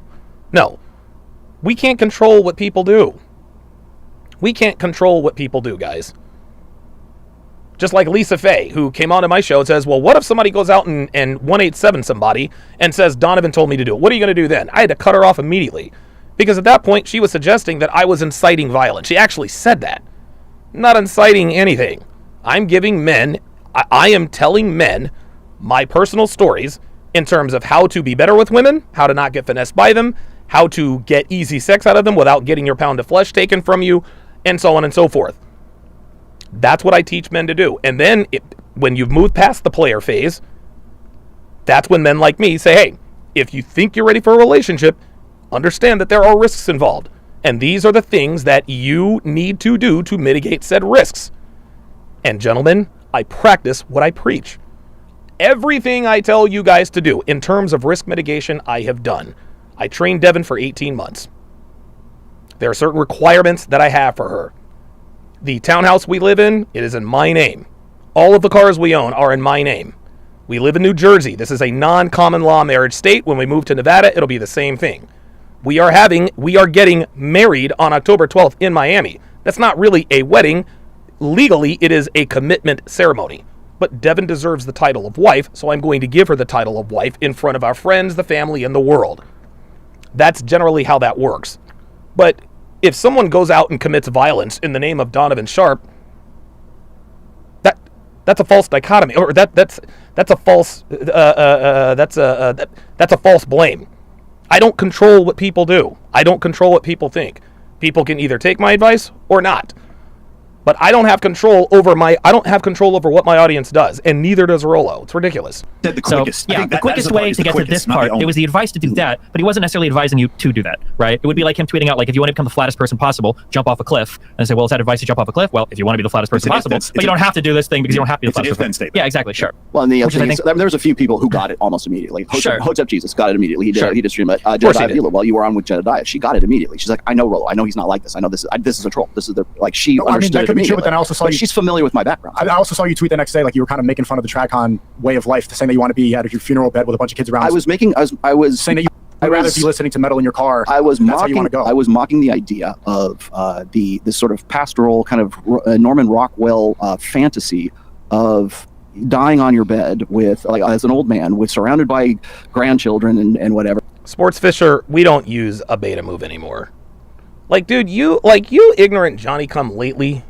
You ignorant Johnny come lately. I can always tell when someone's new to the community. That's not alpha, that's beta, bruh. This ain't 2013, fam. Keep up. Like, as if that's that. Like, my funeral's going to beat your funeral, right? As if it's like heavy metal in a car. It's. I put it this way: would you rather go out in a blaze of glory? Would you rather? Was it better to burn out than fade away? What would you? Kurt Cobain. Heavy metal in your car as a blaze of glory. That seems. Okay. Oh, come on, Sneako. Here's the thing: is it's over the top. Okay, but see, I don't understand what's going on with Sneako, right? Like, no, like Rollo was making an analogy, and Sneako took it literally. Look, I don't think there's anything wrong with Sneako. I think not new, dude. Well, you certainly sound like it, dumbass. I think, and a lot of you guys have said this about Sneako, and I agree. I think Sneako's young. I think he's smart. But I think he needs to live a little. He's only 24, 25 years old. He's got all this money, all of this clout, all of this fame. Yeah, I mean, it's one of these situations. Hey, man, if you were young and rich, you'd be trying to find yourself too. Because I'm drawing attention to this fantasy of staying in your bed in an assisted living facility when 90% of people are never going to experience that. But it's a fantasy that we sell people so that we can sell them other ideologies. I want to consider one of. Someone says he is not smart. Look, guys, we got to be mature. I'm not a fan of Destiny. I don't like him very much. But I can admit that he's intelligent. He's a smart guy. I don't like what he stands for. I don't agree with his lifestyle. Up till tonight, I didn't agree with his debate tactics. But why am I going to sit here and say, well, he is dumb because... No. No. I don't like Destiny, but I know he's a smart guy. I think Melina's a whore, but she's attractive. Guste Janis, she's a walking false EPAR accusation. Okay. I don't like her. I would never mess with her, but guess what? She's attractive. Like, we have to... Again, we got to start being honest. We have to start being... Guys, we're men. We need to be able to compartmentalize feelings from facts. Okay? The way I feel about Destiny does not negate the fact that he is an intelligent human being. Sneako is an intelligent human being. He's young and he's inexperienced, but he's not stupid. Just because you don't like him doesn't mean you can't acknowledge that he is smart. Another thing, you remember what he said earlier? He's like, one of the things you said was avoid family creation. And I written that same tweet. What I would have said instead was, be the one who chooses when and where you have kids, and don't let control the birth. Control the birth. Wow, imagine that. Well, I understand. Yeah, so I understand. The extreme example of that is a vasectomy. I would not have said vasectomy, but guess what? My tweet would not have gone viral. I wish I could say vasectomy on Twitter all day and go fucking viral. That's the only thing they focus on. So I understand what you're saying. Then. So I would argue that you do pay dues to some extent to certain groups that you're a part of. So this is something that I noticed being relatively outside of groups myself. I kind of watch how people move through groups, and it seems like there very much is a kind of there are a lot of groups that exist in these internet communities, and you get benefits for being part of the group because you kind of inherit audiences and cross-pollination from other people. And then there are sometimes shitty parts of being in the group. So for instance, if somebody says or does something crazy, well, now you're kind of on the hook for it because this motherfucker in your union just said some wild shit, and now you kind of have to go to bat for him. I think that something that I wholeheartedly disagree with is this idea that you can say like, well, you know, everybody in my comment section might say this, but I didn't say that, or I'm just making descriptions. Humans never just make descriptions. We never just observe things. Yes, but we don't control what people do. We don't control what people comment. We don't control people's responses. You know what I mean? Like, you can't be held responsible for what people do, guys. The process of choosing to observe something already requires a decision to be made, right? When you go into a laboratory to study medicine, we're not just plugging random chemicals and random elements into a formula and see what happens. We're doing something to try to figure out, like, well, what is going to help make humans healthier? What's going to be a good medication for treating a disease or whatever? That's typically what we do. So when we're analyzing, like, the red pill, it's not just a praxeology, I think you called it, because even I think in your first book, you say, like, the goal is to make it so that your wife is not fucking the alpha, right? The reason why we observe things is so that we can take something useful from it and then go and do something with it. Okay. If I had an audience and I was making certain observations, and this has happened a lot, where I fight with a lot of black people, I notice my audience getting a little bit racist. I fight with a lot of okay, white people. I notice my audience is... Yeah, Rollo is looking a little... He is looking a little thick, isn't he? Swallow Tomasi. Also getting a little racist. I fight with a bunch of women. They're starting to hate women, right? I notice that, like, if I do certain things, my audience definitely responds in certain ways, and your guys as well. But you're not racist. But it doesn't matter. At the end of the day, I think what matters is the impact you have on other people around you. Like, if I go every day and I see my wife, and I'm like, hey, what's up? And it's not at the end of, like, 6 months, she's like, you haven't told me that you think I'm pretty, like, a single time. Yeah. And I'm thinking like, okay, well, obviously I think you're pretty, my fucking wife. She's like, well, I need to hear it. I can't just say like, well, listen here, you stupid bitch. Obviously I think you're pretty. I don't have to say shit to you, motherfucker. Right? I was like, okay, I have to understand how you feel. I got to tell you that I think you're beautiful, blah, blah, blah. I have to do that every day. Because that's part of like, what really matters at the end of the day is the impact you have on another person. Should you be helped? Now, I understand what he is saying there, but do not tell your significant other that she is beautiful every day. Don't do it. Especially if she's attractive. Don't tell her she's attractive. Show her she's attractive. Well, how do I do that, Donovan? Smack her ass. Right? Grab her by the hair, bend her over the couch, and pound her like you hate her. Trust me, she'll know you're attracted to her. Held accountable for the racist comments in your from your streamers. Like directly, like you said them, no. But if you're fostering a certain type of audience, I think as leaders, which whether or not we want to believe it, to some extent we are, that's how we're treated. Yes, that's very, very true. But we still don't control our audience. Right, we're paid. When somebody gives you, like, we'll say on one end, well, I don't influence my audience, and then in the next breath, somebody will be like, I'll give you X thousand dollars to promote a product. Why are you promoting a product? Because if I tell you to buy it, I know you will. Yeah. Right. So obviously we have influence over our audience, and if our audience is all heading in a certain direction, I think it's important to be like, hold on, guys. I see you guys are saying a lot of this shit. Maybe we need to pull it back. So when you say things about like avoiding family creation, you know, you might say like, well, I don't actually mean to avoid it. I just mean to choose when you have children. Yeah. That might be the case, but broadly in the red pill speaking, I've seen this huge push where it's like, never fucking have kids, never get married. Women are trying to steal your shit. That's because they are. Support alimony, women are coming after you. It's like, okay, well, combine that with the vasectomy advice or the, you know, control your birthing advice, and it makes the relationship seem very adversarial, like you are trying to avoid having kids at all costs. That's what it feels like, I guess. Listen, I've said this before. This is a culture of death. It's a culture of death, but women started it. They were the ones that got onto hormonal birth control. They're the ones that put off, you know, family and children. They're the ones that baby trap men. They're the ones that do all of these things. The red pill is just a response to feminism. From the outset. And I think that's what a lot of the followers of red pill people in comment sections, I think that's the message they would carry forward. I think the issue is then who's responsible? Because one of the issues, one thing we tried, Rollo and I tried, is our show, we try to have girls on there who have master's degrees. We try to have girls on there who do all different kinds of jobs. And when we do, we get the exact same response. Yeah. When we had Miss Nevada on there, and they were like, yeah, she's a ran-through fucking hoe. And I was like, what the fuck can we do? We have women on there with masters. What can we fucking do? And so the thing is, while I agree with you, Certain. Just because she has a master's degree and is Miss Nevada does not mean she's not a ran-through hoe, man. Just because a woman is educated doesn't mean she's not a hoe. Okay, so she's Miss Nevada. Okay, so she's intelligent and this and that and the other. That doesn't mean she's not a hoe, dude. Now, that doesn't mean she is either. But I think we can all agree that in this day and age, as far as American Western women are concerned, at this point, you have to assume you have to assume that she is a hoe until she proves otherwise. If men are guilty till proven innocent in the court of law, then guess what? All women are hoes until proven otherwise. That's just the way it goes, guys. That's just the way it goes. Like, I mean, listen, and I understand. I understand he's probably friends with a lot of these women, right? I understand he's probably friends with a lot of these women, but Sartain's got to keep it real. And I think he does keep it real, but he needs to understand that women are women. Like, women are women. Just because they're beauty pageant winners and have master's degrees, that does not automatically turn off their female programming. Women are encouraged to sleep around. Women are encouraged to sleep around. Women are encouraged to pursue, degrees, education, et cetera, right? Those things don't make her attractive. And I think Sartain likes that. Or I think Sartain knows that. But let's not get into the habit of assuming that just because a woman has a master's degree and she's attractive and she's a friend of Michael Sartain and claims she's not a hoe, that she's not lying. It doesn't matter how educated or well-intentioned a woman is. All women are capable of being hoes.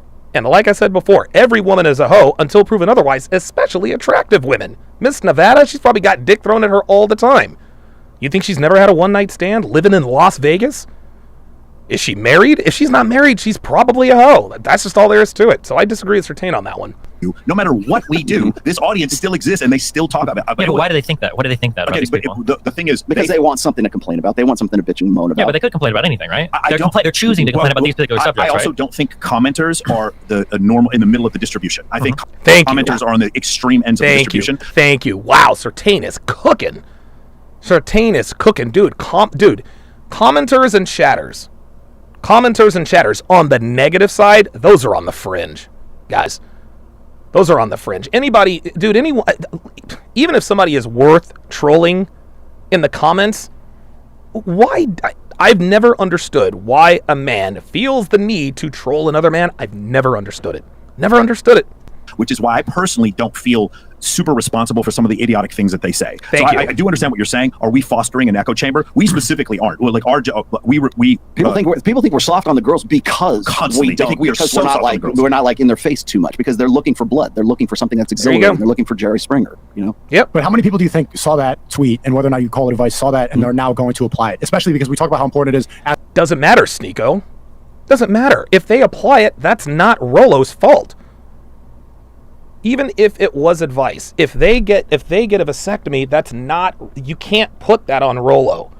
So Sneako is doing exactly what Sartain says the public does when they look for someone human, something tangible to blame.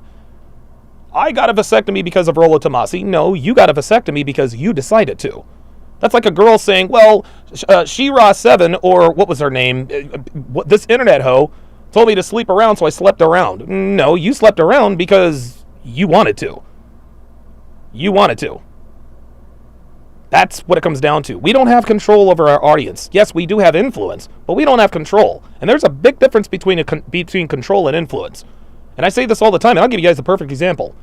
I say all the time, I cannot control what my woman does or doesn't do. I'm not her father. I'm not interested in being that. But I can influence what she does by the way I respond to what she does and says. That's not control. That's influence. For example, you guys know, I don't commit to women who go to bars and clubs. Does that mean Devin can't go to the bar or the club? Absolutely not. If she wants to go to the bar, if she wants to go to the club and shake her ass, she is more than... She can do that. I'm not going to stop her. What am I going to do? What am I going to do? Lock her in the house? No. She wants to go to the... Sorry about that. She wants to go to the club. If she wants to go to the club, that's fine. She is a grown-ass woman, and she can do what she wants. But guess what? That effectively ends the relationship. And Devin knows this. And so if Devin ever wanted to go to the club, she would think, I better not go to the club, because if I do, Donovan's going to dump me. That's not control. She doesn't control what I do. I don't control what she does. I influence what she does. And she still has autonomy. She still has the same autonomy. She still has the same autonomy as she did before she met me. She can do whatever she wants to do. But I have boundaries, and if she does not adhere to those boundaries, the relationship comes to an end. That's it. That's not control, that's influence. As leaders, you call yourself the godfather of the red pill. Like you kind of own this ideology in a sense, like you are the forefront of it. So well, is tweeting that a good idea? I think I put that. Well, okay. First off, it was meant to provoke. That's number one, and it did. I got Matt Walsh, I got Ben Shapiro, I got Lauren Chan. We wouldn't even be talking about this right now. I don't have any of those people retweeting my shit. That's the only thing. Look, Michael Surtain actually seems a little jealous that he seems a little jealous that he's not getting the hate. I'm saying, like, I retweeted vasectomy 5 times on Twitter. And we're still talking about it 2 weeks later. It was successful. Surtain's like, yo, I'm trying to go viral with this shit. That's what it was for, by the way. And you yourself said so as well. You want to go viral, you got to say the most outlandish things. For Twitter, I would say, but if that was really the only reason that he did, then you wouldn't have got on that debate and got so emotional about everything that happened. You would have started. You called us fucking idiots. You called us douche. So if it was just in order to, because you weren't getting it, that's why. Well, then you would have been rubbing your hands and be like, okay, I got the reaction I wanted. Here they are talking about it. Ben Shapiro, all these people are talking about it. It's not your fault, but to be fair, he did a reaction video where he said he was married for 50 years. I'm a cokehead, and Justin Waller pays for prostitutes. Damn. So that to be fair, there was a little ad hominem. He was married for 50 years. I'm a cokehead, and Justin. All these people are talking about it. It's not your fault, but to be fair, he did a reaction video. Hold on, check this out. For Twitter, I would say, but if that was really the only reason that he did, then you wouldn't have got on that debate and got so emotional about everything that happened. You would have started. You called us fucking idiots. You called us douche. So if it was just in order to, because you weren't getting it, that's why. Well, then you would have been. Well, no. Not only because they weren't getting it, Sneako. It's because you were being a disrespectful punk. That's why. Rollo didn't get emotional. He got fucking angry. When one man disrespects another man, that makes that man fucking angry. That doesn't. No. And yes, anger is an emotion. Sneako is bagging on Rollo for having the proper response of a man who's disrespecting him. No, Sneako. The reason he got pissed at you is because you were being disrespectful and you were being an irreverent punk. The man sitting in front of you is more than double your age, my friend. More than double your age. The man practically invented the space that you currently occupy. And like I said yesterday, show some fucking respect. Show some goddamn respect. That's why he got pissed off. Sports Fitra says, DS, you can't deny. Point Rollo didn't take accountability on his tweet and now has a rematch with help. By the way, been subscribed to you and Rollo and others since Trump was president. Well, I appreciate that. But Rollo doesn't have to take accountability for his tweet because his tweet, he did nothing wrong. If you think that there was something wrong with his tweet, then just say that. But he doesn't need to take accountability. Taking accountability for something means that you did something wrong. Rollo didn't do anything wrong. He made a tweet. Now, if you think that's wrong, that's fine. But Rollo's not going to take accountability because you want him to take accountability. No, he doesn't need to take accountability for anything. He didn't do anything wrong. You fucking tweeted something out. That's it. Period. Get over yourself. Rub your hands and be like, okay, I got the reaction I wanted. Here they are talking about it. Ben Shapiro, all these people are talking about it. It's not your fault, but to be fair, he did a reaction video where he said he was married for 50 years. I'm a cokehead, and Justin Waller pays for prostitutes. Got him. That's it. Do you see? Michael Surtain just explained the disingenuous response. Yes, sometimes we do talk tongue-in-cheek. Nick Fuentes says, yeah, I'm a racist. He says that tongue-in-cheek. Nick Fuentes is not a racist. The reason why he says I'm a racist is because that's the book on him. What do I say at the beginning of the show? What's up, guys? It's your man, Donovan Sharpe. What's up, guys? It's your man, Donovan Sharpe. And welcome to episode blah, blah, blah, blah, blah. Your daily dose of misogyny, small dick energy. I forget the other one. I'm not a misogynist, okay? I damn sure don't have a small dick. I don't have small dick energy, but that's what everybody says, so I lean into it. It's kind of tongue-in-cheek. It's the same thing. That's what Surtain just said. So that to be fair, there was a little ad hominem attack on us. You weren't part of it, but that's probably where some of this came from. I would have taken that if I were you. Yeah. Just saying. Yeah, because you wouldn't be here for it. You're fucking 2 hours late for that. Shut the fuck up. I've never I'll do the bottom. Thanks, so going back, because so Sneako, you have some traditional conservative. Black Wolf Inc. in the house says, what's good, Donovan? Why are people saying this is the end of the red pill? Rollo did a phenomenal job yesterday, and Sneako had egg on his face. I thought Sneako was red pill, y'all. Yes, toxic. Yeah, exactly. There we go. Right, your daily dose of toxic. Yes, exactly. Right. Yeah, come here for your daily dose of toxic masculinity. Same thing, guys. Same thing. Beliefs. So you disagree with the whole vasectomy part. What is the main, I guess, issue with it? Is it because of the lack of family creation? You think that's going to lead to so I think the two branching paths that I set up, so like, what are you guys advocating for? Like, do you think if a guy could do it, if a guy could be 25 at the head of his career, starting right there, about to go down his life, but also pair with a really good woman who he could have kids with, and then by the time he's in his 30s, he's already got like 7, 8, 9-year-old, a couple children with a good wife. Is that something you guys would push for, or do you think that men? Noted, Giga Chad.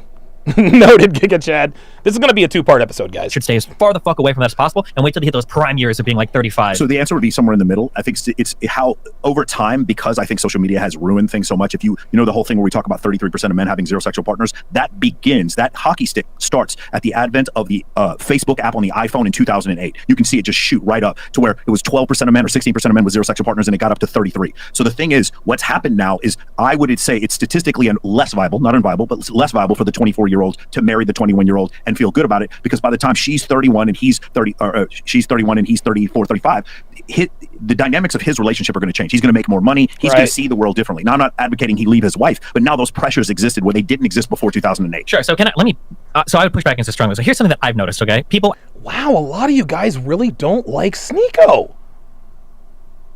Wow. You know what, man? I got to tell you. Oh, I'm sorry, Iron Frame. Let me go back. Oh, I'm sorry. Yes. Iron Frame with the $10 super chat. Appreciate that. Sorry about that. Says Sneako had zero respect for Rollo from the beginning of this whole thing. Confident and willful ignorance on full display. His comment about not going to read the books solidified it. I mean, yeah, I think you're right. Man. But yeah, and Devin was telling me that she didn't really like Sneako either. I was like, well, wait a minute. Yeah! Whoa! Oh my... Am I behind?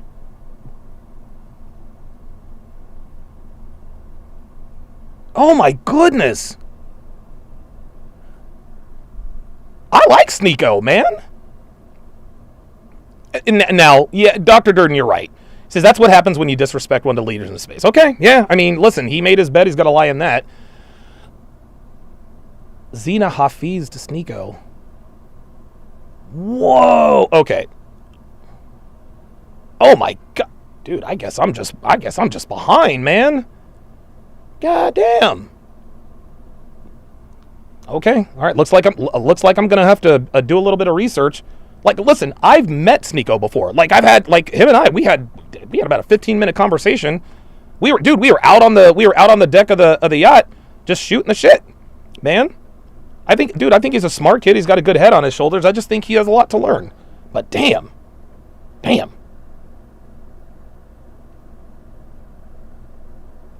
Oh God. Oh, okay. All right. Here we go. So obviously, I talked to a lot of women. I do my thing or whatever. When people ask me, like, what do you think is the best advice for, like, learning game? Okay. Honest to God, the best advice... Dude, no one should be asking Destiny about game. ...is when you're, like, 12 to 18, having friends that are girls. Talking to women, not being nervous around them, dating in high school. You're not going to get any argument from this guy. Okay, yeah, I don't know if you believe that. But honestly, that's the best time to do it. The second best time is now, right? But if you're not starting early, and you're 25, and you've never even been shot down by a girl before, that's literally the scary... You could get a guy to climb the Empire State Building before asking a girl out. Wow. Wow. Guys, I'm going to take the L on this one. Guys. I'm going to take the L on this one, y'all. I'm going to take the L on this one. Yeah. Silent Professional says, that's good advice. Hey, man, hey. Immersion from women. Hold on. I stand corrected.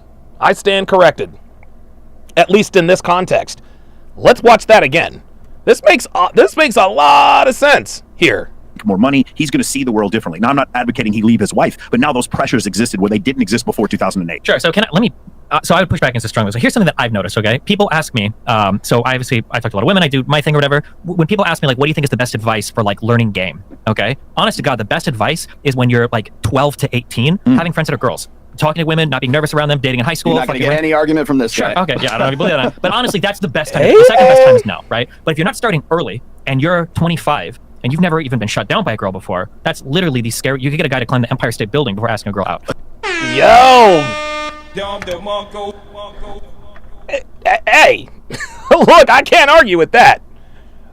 Look, guys, listen, man. Listen, you guys know I'm a proud man. But I will admit when I'm wrong. I was wrong in that instance. I said, why would anyone take advice from Destiny about game? Well, he just dropped game. Now, unfortunately, that doesn't help 25-year-olds now, right? But that makes perfect sense. It makes perfect sense. Yeah, from 12 to 18. And I agree. Dude, I will co-sign that. Be friends with girls, man. Observe them. Try, date in high school. Approach girls, talk to girls, get shot down, get used, get cheated on. That way, when you get to 25, that way, and once you start young, you give yourself a head start. So when you're in your 20s, you're making money, muscles, game, and frame. You're banging girls, you're getting experience, right? You're in short-term relationships. You get heartbroken, you get used, you get cheated on. She's messing with you and some other guy. She smashes her best friend. Your best friend smashes her. You're gonna go through all that.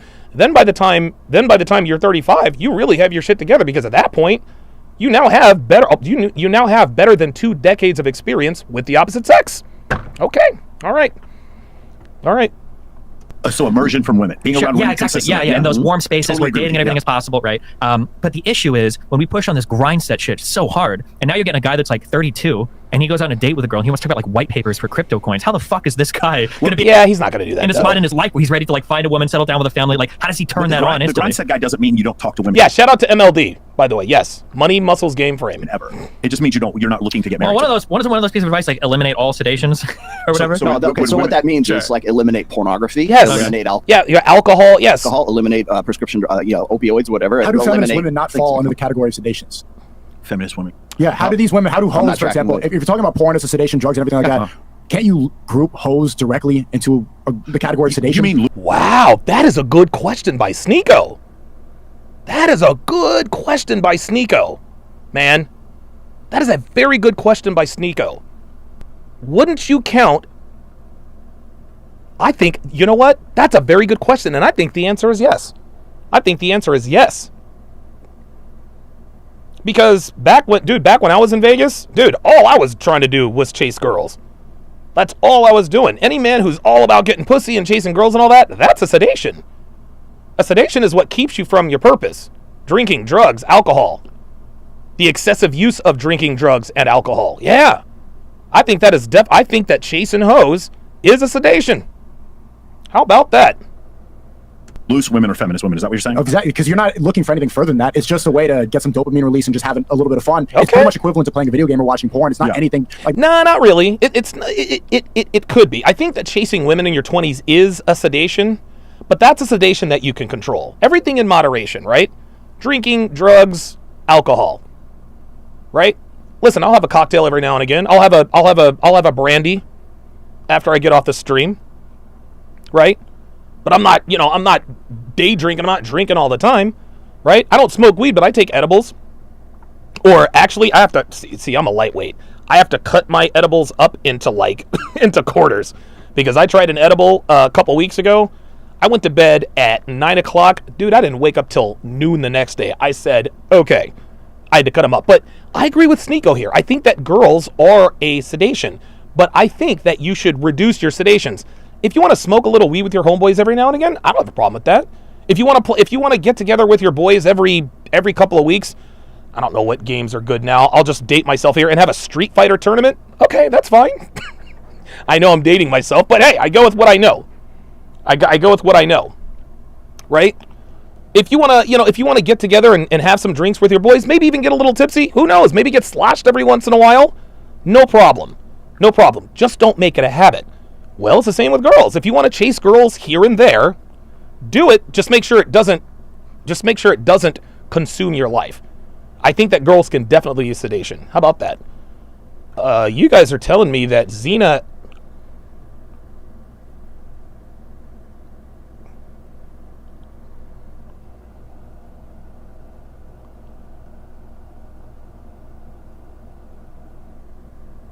So Xena and Sneako are together? Devin said, I don't think so. Wrangling hoes is hard. Sedation things are easy. Dewey, you motherfuckers better not get me started. You guys better not get me started. Tecmo Bowl, oh my god. Dude, I think what I'm gonna do with the CME, I think I'm gonna have like an old school gaming tournament. I'd love to do that. Like a Street Fighter tournament, a Tecmo Bowl tournament, something like that. I'd love to do that. Yeah, guys, I'm behind, man. I had no idea. Jesus Christ. Okay. All right. Maybe you learn a little bit about hoes, but you're not going to get anything out of it. I would say the difference is that No, you will get something out of it. You'll know exactly what not to look for. See, choosing the right woman isn't about what you want. It's about what you don't want. it is far more difficult for guys to use that as a sedation than it is to say play World of Warcraft all day long, or it's to Thank you. to to go drink. I don't know, man. I'd push back on that too. I think we all know guys. I think we all know guys. You're in the gamer set. I got it. Well, no. I'm saying I think for the girl set, I think we all know guys that have thrown their life away doing dumb girl shit. Whether you end up knocking somebody up, whether you get a crazy. Half the reason shows like this exist is because guys aren't fucking getting laid. That's why. That's right. I think Sneako brings up a really good point. That when you say eliminate, I think it's less of a Oh my God, Streets of Rage. Oh my goodness, dude. Double Dragon 2. Oh my God, dude. Double Dragon 2 was my squad. That was my game, dude. I don't know, less Golden Axe. Oh my God, Golden Axe. Y'all are taking it way back. significant than say some other forms of sedation. So when I'm talking about sedation in the tweet itself, people have I've said this a million times, is like if you want to actually get up and actually become something and be something better, this is like where I finally get into like something like a positivity hustle, right? It doesn't matter if you learn all this stuff, you read all my books, you do all this shit, none of it matters if you can't get your ass out of bed. If your shitty real life is worse than your Oh my God, Marble. Oh, Bloody Roar. Holy shit. Oh my God, I remember Bloody War. Dude, my guy was Long. Long was awesome. Oh my God, Yo, I'll tell y'all right now, I don't want to derail the show. I'm sorry. I'm going to say this one last thing, and then I'll stop.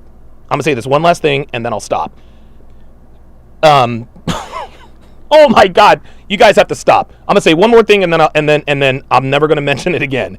If we have an NBA Jam tournament, I know I'm winning because I'm using the Charlotte Hornets. I'm talking Larry Johnson and Alonzo Mourning for the W. I don't care who you are. I got LJ and Alonzo Mourning. It's a wrap.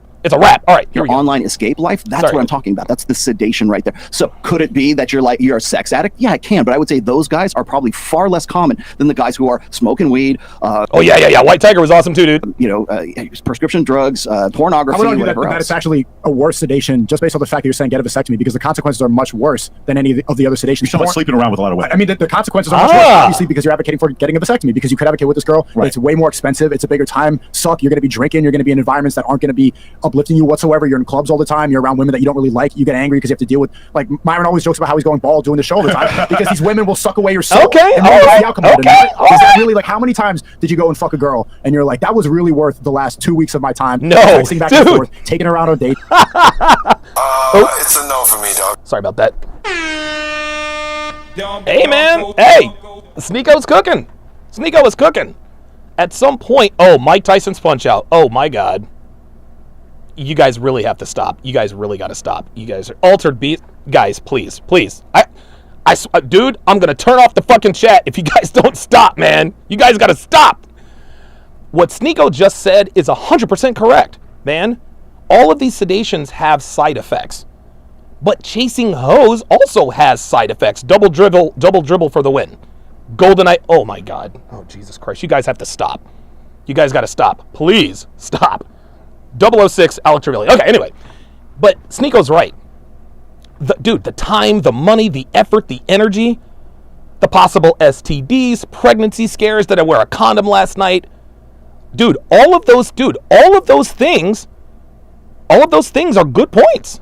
He makes a very good point. It's spending all this money, getting dressed, listening to her Mario Kart stupid conversation about astrology. Like, is that really #Yoshi something worth advocating for? How is that a better sedation than weed, than porn, than video games? I'm the wrong person to ask. I love women. I love fucking hanging out with them. I don't have the same opinion or whatever. I love alcohol, but I quit. Like, there's a lot of things. I've never drank before. That's the other thing. I've never tried Coke, by the way. That's the other thing. So I have a timer of 2. Oh, Perfect Dark. Oh my God! I'm with you. You're missing out. Okay. But that's the thing. Like, sedations are great. I've done all the sedations. Yeah, I used to watch porn. Here's the thing. Some people could say the gym is a sedation. The thing is, if you were going to rank, no, Sartain. The gym is not a sedation. I suppose anything could be a sedation if you overdo it. If you overdo it, then something can be a sedation. I think that's what it is. Listen, I drink every once in a while, right? I'll have a cocktail every once in a while. I take a quarter of an edible every night. You motherfuckers need to stop. I swear to God. Fucking Duke Nukem. That was the goddamn game. We always say everything in moderation. Video games in moderation, except old school video games. Drinking in moderation.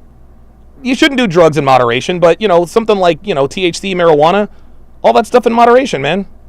Rank the sedations. I would rather say a guy going out there and getting himself in shape, learning how to dress, learning how to talk to women. Tihu Tungo says conflating sedation versus a vice. Here's the thing. A sedation can eventually become a vice. Something that you do just for recreational fun, that's just recreational fun. A little further down, then it becomes a sedation. If you can't control your sedations, that's when it becomes a vice. I like that. Very good comment there by Tihu Tungo. I hope I'm pronouncing that correctly. Let me know. Oh my God, motherfucking Contra. Jesus Christ. Oh my God, dude. Oh my goodness. The best Contra was Contra for Super Nintendo, Contra 3, The Alien Wars. I mean, putting some bass in his voice, actually going out socializing with other people. Guys, really, you got to stop. You guys are killing me. Getting over his fear of approaching women is a healthier sedation to me than pornography. That's just if we're going to rank sedations. Well, and then I was going to say that other people are more addicted to a certain sedation than others are. If that is significant in your life, and you're like, hey, you know what? I'm a sex addict. All I'm doing is going out and picking up random hoes all the time, and I finally got it down to a science, and it becomes a problem. It's like affecting other aspects of your life. Then yeah, I would say that that's a sedation that you need to like find because it's an escape. Right. Sedation escapism is what I'm saying. I think the contradiction that Sneako was pointing out is that Devin, very good comment. She says, I like MLD's rule, Modern Life Dating. He talked about at the last CME. The only time your phone should sound a notification is if you are making money. Totally agree. Super Contra was good, but Contra 3, The Alien Wars, was awesome. Like, by definition, you're removing from the table all the women you would want to court from. I'm retired from Mega Man. I'm retired from Mega Man. I beat Mega Man 2 without dying, and I retired. I haven't played it since. That was back in, how old was I? I was 13, 14 years old in Hawaii. I beat Mega Man 2 and did not die, so I'm retired. Marriage because you're avoiding family creation. Nobody courts anymore. Well, when I say court, I mean like you're dating to get like married, right? So you're removing all those girls. So the only ones left are the 3 of. Okay, this is the last one for sure. Ken Griffey Jr. Oh, you guys, really, you guys gotta stop, man. You guys are killing me. Jesus. Oh my God. Ken Griffey Jr. baseball was awesome. Of course, necessarily, if you're trying to focus on the grind set, but then also have fun with girls on the side. So then at that point, since you're engaging in women the same way somebody would engage with like weed or whatever. You're not doing it for like you can date a woman you want to have kids with and not have kids with her. Like eventually have kids. I mean, at some point you will have so kids. So then the vasectomy thing doesn't make any sense. And also, it would depend on the age. No, that makes sense. I think it was hyperbole what he was saying. I think if like you're both in your early 20s and you're like, I don't think I want to have kids till I'm 35. So dick discipline. Use condoms, guys. It's a tough sell for a lot of women. Unless you date someone who's younger. Sneako, if there's a Mega Man 11? Devin, find me Mega Man 11. If there was a male form of birth control like Vasogel or something like that, and instead of saying vasectomy, I said do this and take this, and it's not a permanent thing, you can always go back off it. No, because I think that's what we should be fighting when it comes to red pill and tradcon. That's like it's a similar common enemy that's trying to sedate us in a way. Birth control for women, it messes up their hormones, it makes them extremely argumentative. They get weird, they get on different cycles. I don't advocate you to take these pills. I tell people all the time not to get the injection. Like, why would you go and listen to these pharmaceutical companies? Why would you let them win and go play into these games pretty much just to chase dopamine? Then you're becoming a rat for these big companies, for big pharma, when you could just like actually have that's the point. See, this is intelligent. That is an intelligent take by Sneako. I agree with him on that. That is an intelligent take by Sneako. I'm 100% on board with that. The reason that sex exists is to have children. Then you're completely removing the purpose of it, and then you're just chasing dopamine. Well, you're right. But here's the thing. The reason why the creator, whoever he is, right? Our sex drive has to be there. Otherwise, we'd run out of people, right? But just because you don't want to have kids doesn't mean the desire to have sex goes away. But by the same token it's women. Women are the ones who have objectified themselves. The minute a woman starts birth control, she instantly makes herself a sex object because she is having sex without the risk of getting pregnant. If there is no way that you can get pregnant as a result of unprotected sex, then you are literally a sex object at that point. Chime in and just add something here real quick. Moderator. Yes, moderator. Plan B. What's up, moderator? Moderators. 2 words. Plan B. Dude, Mortal Kombat for the win. Sub-Zero for the win. Here's the thing. I will. Oh my God, you guys got to stop. Blades of Steel. Jesus Christ. Oh my God, Blades of Steel. All right. Check this out. Devin just came up with a fantastic idea. I'm going to have a VIP suite at the CME setup, and we're going to have the gaming station there. Guys. Dude, oh my God, dude, I'll have like 2 or 3 TVs set up. Oh my goodness. Oh my God. Twisted Metal 2. Oh, well, here we go. All right. agree with you now today. Cece wants to know, Donovan, how do you suppress your daily urges in your day-to-day life? Like what? What day-to-day urges? Please be specific. 45, I will tell you, like I wasn't a whore because nobody fucking liked me, but at 25, I wanted to have sex with pretty girls. That's what I did, and I don't feel like it ruined me. That's the only thing. Well, so do I. Yeah. Like every day, but there's better things to do with your time and with that sexual energy. Let me ask you something. Yes, but having sex with a lot of girls sets you up for success with girls later on in life when it actually matters. Focus that into becoming better. Do you not think at all, though, that period of time helped you understand women better? Thank you. I'm 24. I'm still. There it is. That's it. Michael Surtain just won the argument.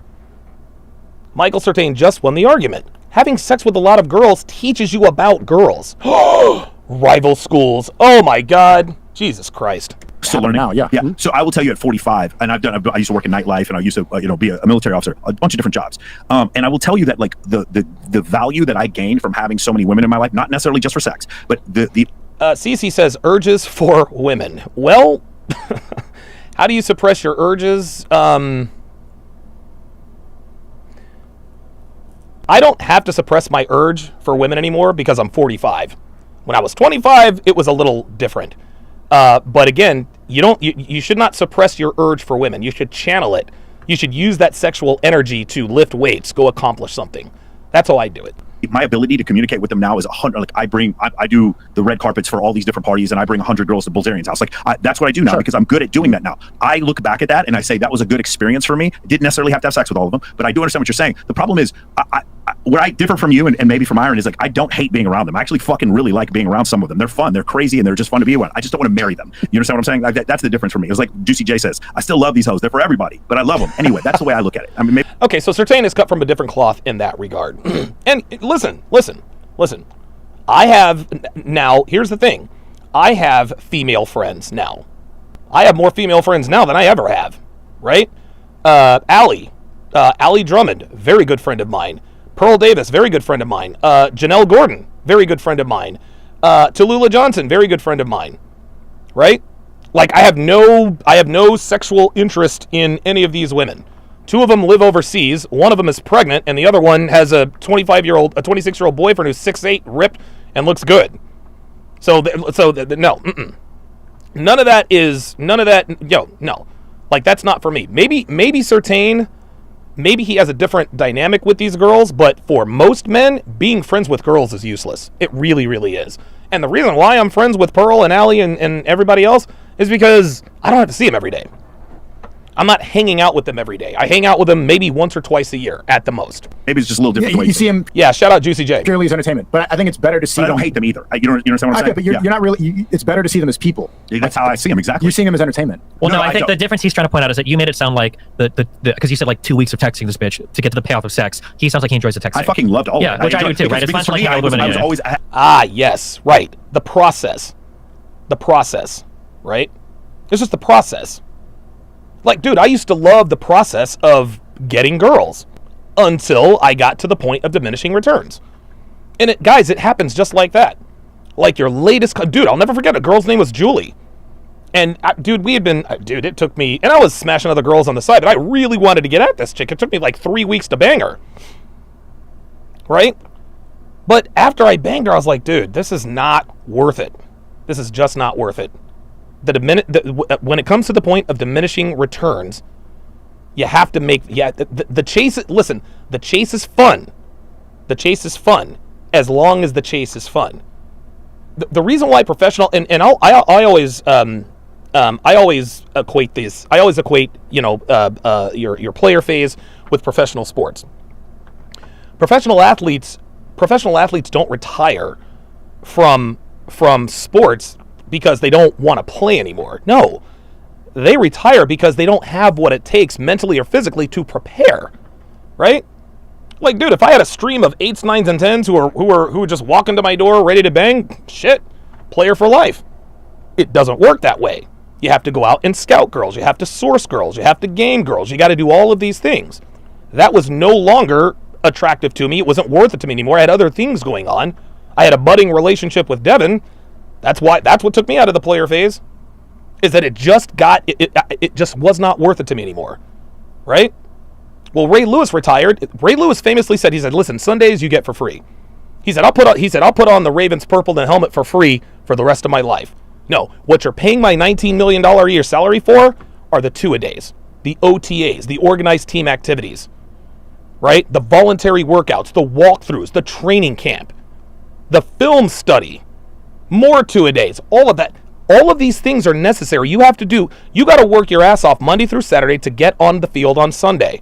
When you are no longer willing or able to do what's necessary Monday through Saturday, then guess what? You're not going to play Sunday because you'll end up getting hurt. You will end up getting hurt.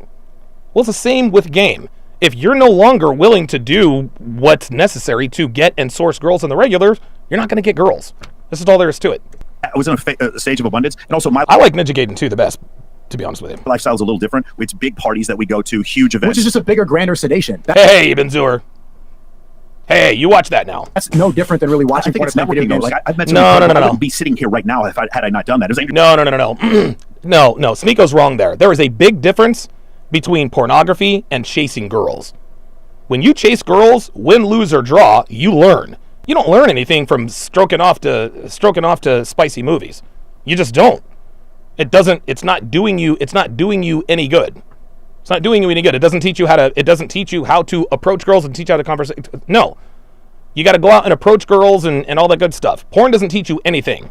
Approaching girls does, so I disagree with that. Tate, who reached out to me, introduced me to Justin Waller, who introduced me to him, and that's how I introduced Myron. So I don't see it that way. I see it as a goal. It ends to a means. And also the other thing is, and dude, Walt will tell you this too, having beautiful women around you is one of the most incredible networking techniques that exists. He's right. An incredible book by Professor Ashley Mears at Boston University, where she talks about the guys who go to the Hamptons, and the ticket to get into every party at every Hamptons house girls. for all the billionaires was to have girls. Right. So that's why that's going to lead you to a fun life. Yeah. But I was talking to Adam22 recently, and he has his own porn thing. No, it's not just a fun life. When he says networking, this is business opportunities. Michael Certain is, and I agree with Certain here. Listen, beauty greases the skids. If you were the hot girl, you can pretty much get in anywhere you want. Dude, 3-4 years ago, I dropped an entire series on strip club game, on how to get a strip club on lock. I've done it twice. Guess what? You can't get a strip club on lock if you don't have hot girls to trade with. That's just all there is to it. Too. I don't know if he was allowed to plug talk. Yeah, he was plug talk and everything like that. I was recently talking to him because he's been posting a lot of pictures of his daughter and stuff like that, and I always like react to them like that's dope. Like he clearly cares about being a good father. And I had this conversation with him, and he said that after being with 400 women doing all the show, like I asked him like, was it really worth it all? But he's like, there's nothing better than having kids. Yeah. And even that's coming from a guy who's clearly been a sex addict, who did all this stuff. He went on my stream and he was talking about all these crazy threesomes, and he's like, he's very public about all this stuff. And he's saying there's nothing better than having a family and having a kid. Even this guy that's like stuck with all the girls, like everybody in the chat, you watch like the top porn stars, he's been with them. And that does not compare to having a family. So yes, okay, Dan was look, I agree with Sneako, and the comparison that I'll draw here is this. I don't regret my time in Vegas because it taught me just about everything I needed to know about women, at least in the short term, right? But I will tell you, and I've said this plenty of times before, listen, my player days were great. I don't regret them at all. But my life is 100 times better now that I have one woman in my life instead of trying to wrangle these 304s all the time, right? Trying to wrangle 304s all the time, that's it. Listen, it's fun, but it's not anywhere as fulfilling as being in a solid relationship. So I get it. Does he regret it? Does he regret it? Yeah, because one thing could be better than something else, but it's still really fun, right? It's not about regret. It's about advocating what's best for the young male audience and for the future generation. So is it better to advocate towards vasectomy so you can go to Dan Bilzerian parties, or better to advocate No, don't do that. No. I think, so what needs to happen at this point is Rollo needs to say, look, maybe I should not have used, I think he already said, maybe I should not have used the word vasectomy, right? Maybe I shouldn't have used the word vasectomy. Maybe I should have said dick discipline. Become competent men, raise a good family, have strong children, and then your life is going to be, that's the best life. I think it's a great life. I don't know if it's the only good life. I think there's a lot of people who just don't want to have children. I think we've seen it all the time, and they're happy. Right here. Happy. The thing is, if I were to look at it from the book of Leviticus or the book of Genesis, or if I were to look at it from the Quran, you're right. That's not a great life. But I think for other people, they can enjoy life without the only people that don't want to have kids have been psyoped by the bigger agenda to believe that climate change and all these other external factors, that's the reason they don't want to have kids. It's all. Wait a minute. Is Sneako a tradcon? Is Sneako... It sounds like Sneako's a tradcon, guys. It sounds like Sneako's a tradcon. T-Mac86, I don't agree with abstinence. No, you can't be abstinent in your 20s. Because if you're abstinent in your 20s, just like Destiny said, by the time you get to your... Ridge Racer was very good. By the time you get to your 30s, you'll be even more clueless. Tekken, TJ combo for the win. You will be even more clueless. I think Sneako might be a tradcon, guys. I think he might be a tradcon. It sounds to me like he is. Huh. Okay. Well, lie. That's the reason we're here, is to procreate. That's all animals. Right. That's you're like an evolutionary. Let me ask right. this. Let's take it to the... He's right, but things aren't the way they used to be, Sneako. Having a child here in the United States is a dangerous proposition for men. This is why guys like me don't want to have kids. Let's take it to the next level. Let's say you're married, okay? You found the one. You're with your girl, right? Is having sex with her without procreation, is that also an escape? Is that now a sedation? If you're not doing it to specifically have children, is it then a drug addiction? Wow.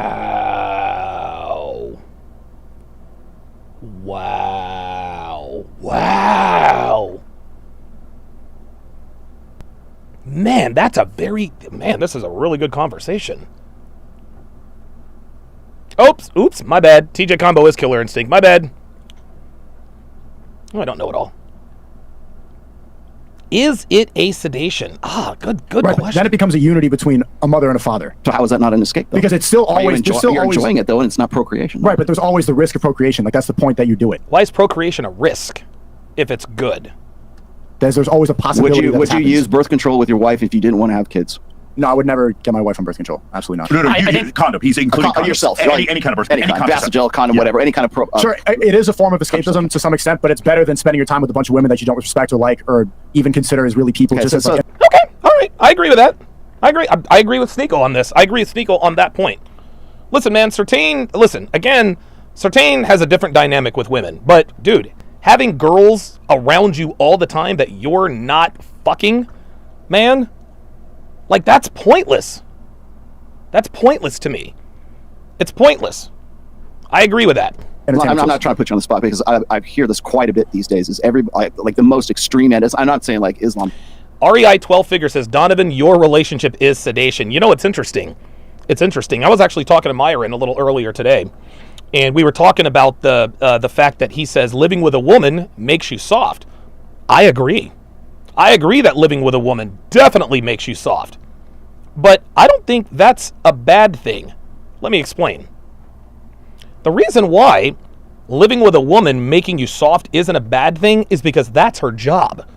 Her job is not supposed to challenge you. Her job is not supposed to make you want to be a better man. Her job is not supposed to be your motivation. Her job is not supposed to be your muse. No.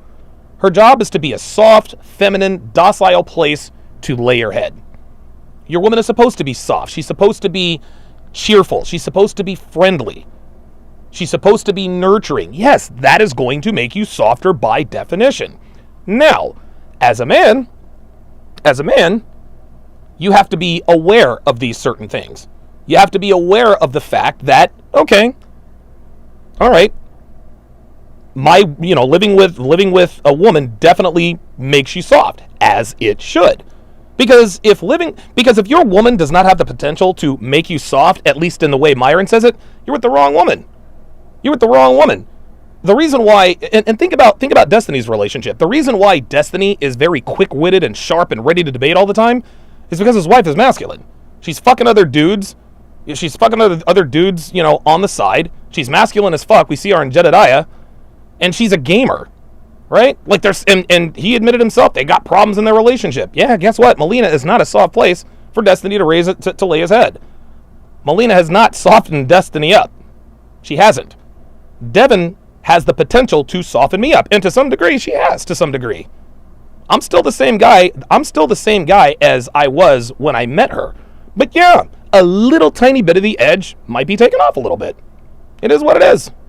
But like a lot of... Mr. says, Donovan could probably be a little more soft. Maybe a sister with... no. These really super Orthodox Christian guys will say that any sex that is not for procreation is A sin. a drug addict. Yeah. It's a drug addiction, or it's haram. Right?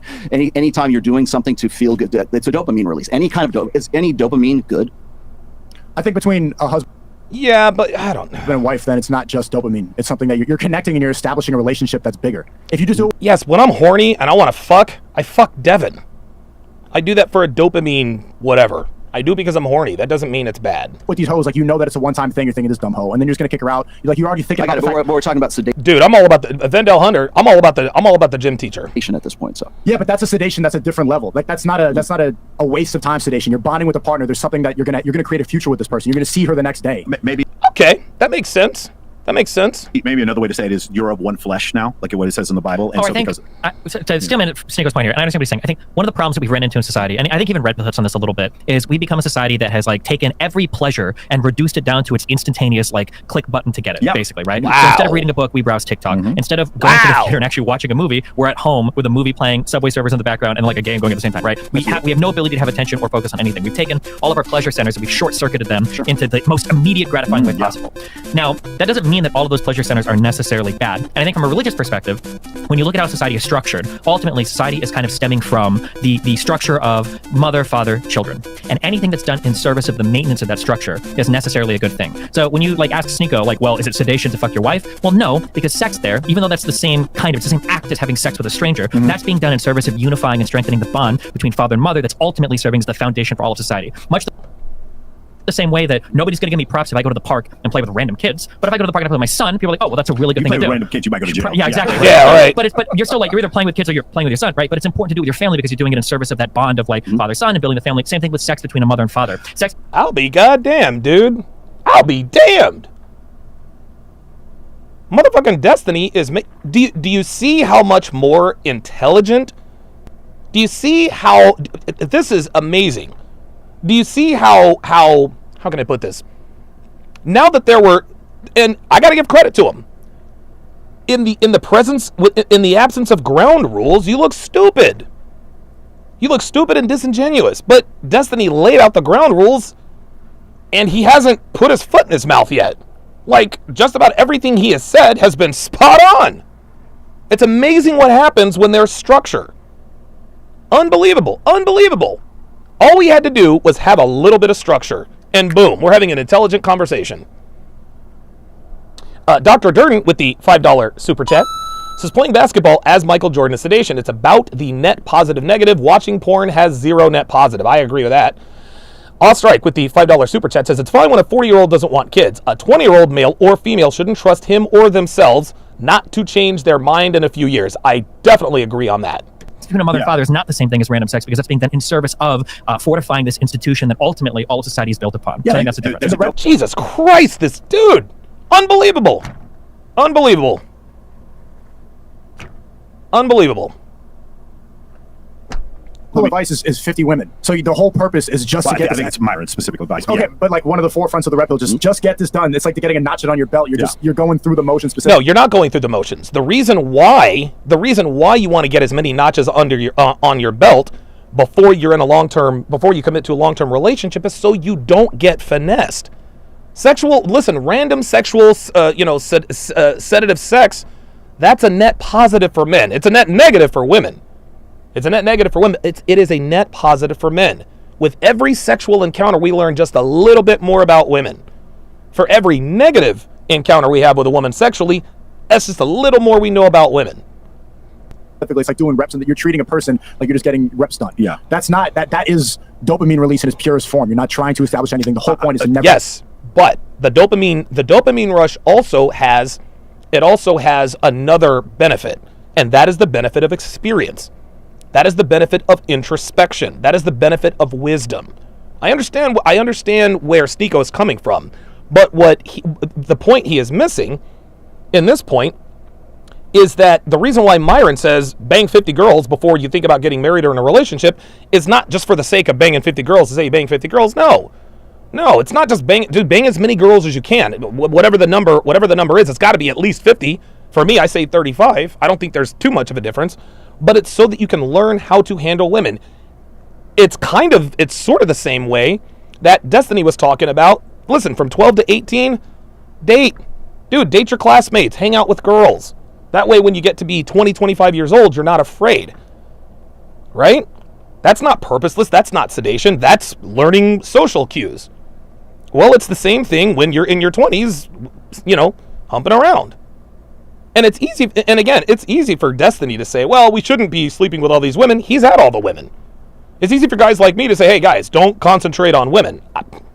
I've been there before. Sneako's 24 years old. He's got a bunch of women. It's easy for him to say, well, you know, you shouldn't be.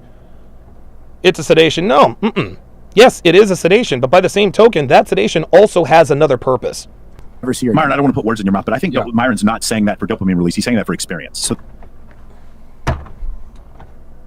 Unbelievable. That you don't get used by women. I think one of the things, the whole point Well, of that's this, how I'm equating that sex to being a waste of time.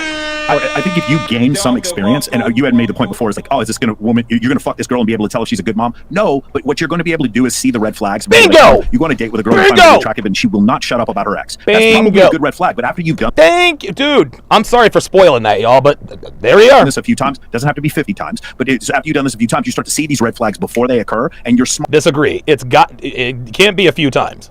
It can't be a few times. Men are stubborn. It takes us repetition. Harder, and you can help your friends out with those things. That's the only reason why I would say that. A little bit, although I would fight on some of that advice because, like, you can, and like you said something earlier about how the casual dating and shit that you did in your early years probably helped you with dating later on. Yeah. It sounds like, based on what you say, that's probably true for you. But I think we could both agree there are ways that you can do it that wouldn't help you at all, right? If you go onto Tinder, you find a girl, you dinner, fuck her, never talk to her again. You could do that 50 times and arguably have less experience than a guy that's dated one woman for 7. Incorrect. Nope, that's incorrect. Destiny. That's incorrect, Destiny. You can fuck 50 girls on Tinder. That's the same kind of experience, man.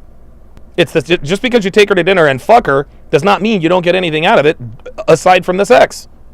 Years, right? Just because you've never even learned. Yeah, exactly. Yeah. So like fucking 50 women could give you a lot of insight potentially into the female psyche, I guess. It does. If you actually spend any time with them and date them. But if it's literally just one night stand, like I don't know if you really learned anything, right? Well, no, you have learned. And here's the thing. There's a reason, Sneako. There's a reason, Sneako. There's a reason, Destiny, why we ghost a girl after we bang her after a one night stand. Because she's got tattoos, she's got piercings, she can't shut the fuck up about her ex that she may or may not still be in a relationship with. Maybe she admitted to you that, you know, she just got back from Ibiza, or maybe she's in Vegas for the weekend. Listen, man, you got to pay attention. You absolutely have to pay attention. I'm telling you, you get valuable experience. You get valuable experience with any sexual encounter with women.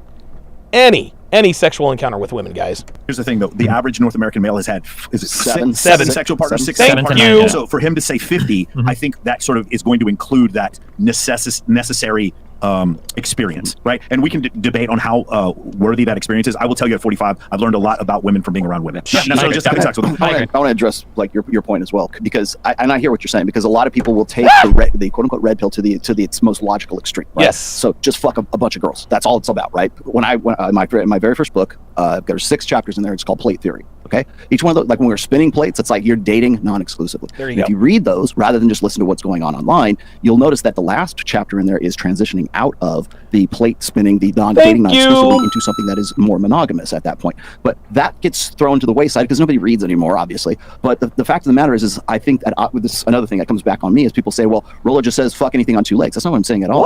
In the book itself, I say, you know what? Just because you're spinning plates doesn't mean you're fucking every single one of those plates. There are possibilities.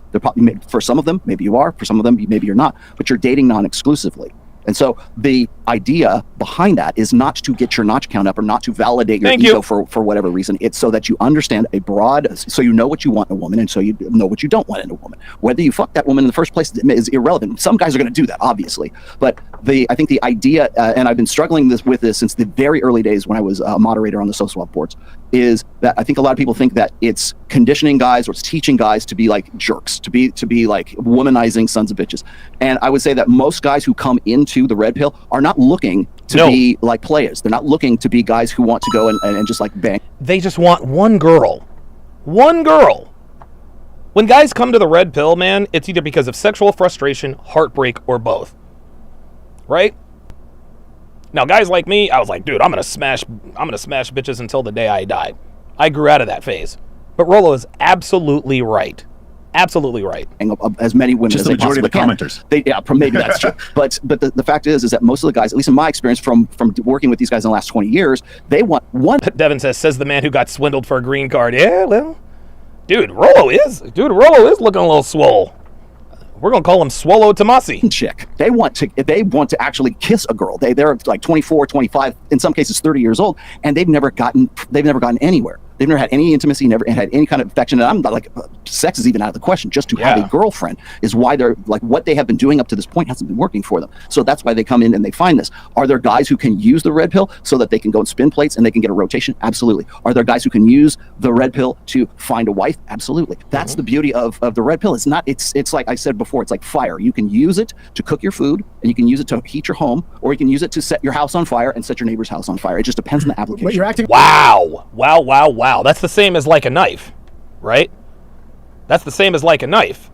A knife can be used for good or bad. You can use it to fillet a steak. You can use it to cut up vegetables, but you can also use it to kill people. You can also use it to stab people. The application is dependent upon the person doing the applying. Like it's this. Sauce Poppy, $10. Says Sneako is no different than a P-star who regrets her past. They enjoy the ride when things are up. They enjoy the ride when things are up. Then later switches up and says it's bad after they've gotten what they needed from it. SMH at Sneako. You know what? That's interesting. That's almost, you know who else is like that is Hafiz. Hafiz was Captain Red Pill. He was Captain Red Pill, but his wife, his current wife, who he lost his virginity to, likely gave him an ultimatum.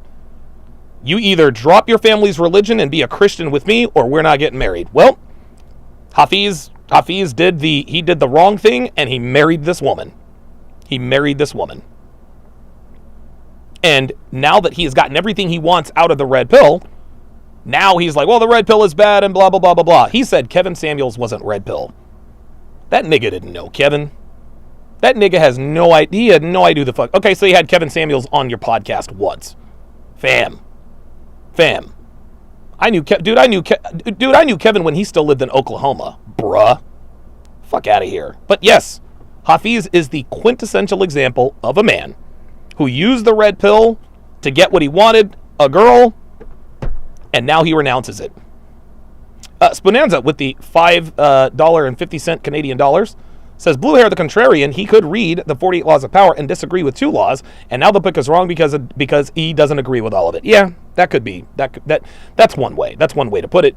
But I'm going to tell you, man, Destiny has been a pleasant surprise.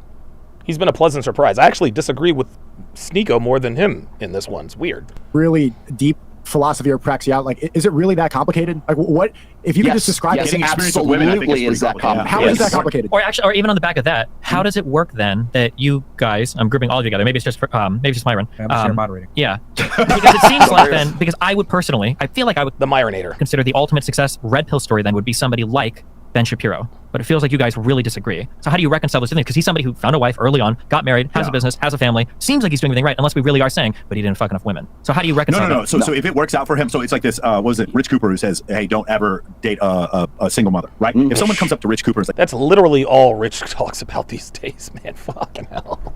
Don't date single moms. Don't play video. Don't date single moms. Don't watch sports, and don't smoke weed. Okay, listen, I know what your advice was, but I just want to let you know, I'm dating a single mom, and it's worked out for me. We've been together for 10 years. Rich Cooper's not going to go, fuck you, stupid motherfucker. Why didn't you listen to me? He's going to go, hey, congrats, man. It worked out for you. That's how I would look at Ben Shapiro. Marrying the first woman you had sex with is not unviable, but it's out there 2 standard deviations away from the norm. Thank you. Not in 1850. That was the norm. Today, I think it's difficult. Now, here's the thing. If we look at Steven Crowder's situation, what I'll say about this, I think Steven Crowder I disagree with him. I think he is a high status man. The difference, the difference with Steven Crowder is, I would say that most of us in here and most of this audience, realizing you got married in the state of Texas, made that much money and didn't sign a prenup, that was not a smart move on his part. In fact, I would even go so far, and you might disagree with me on this, if he had signed a prenup, she wouldn't be filing for divorce. That never would have been occurred to them, though, because they're both like from evangelical cultures, and they're both like virgins, and they're like in their early Sure, but then again, look at the divergence here from the traditional versus the red pill, right? Where the red pill is like, you need to be going into this marriage waiting for it to fail. Get that prenup. No.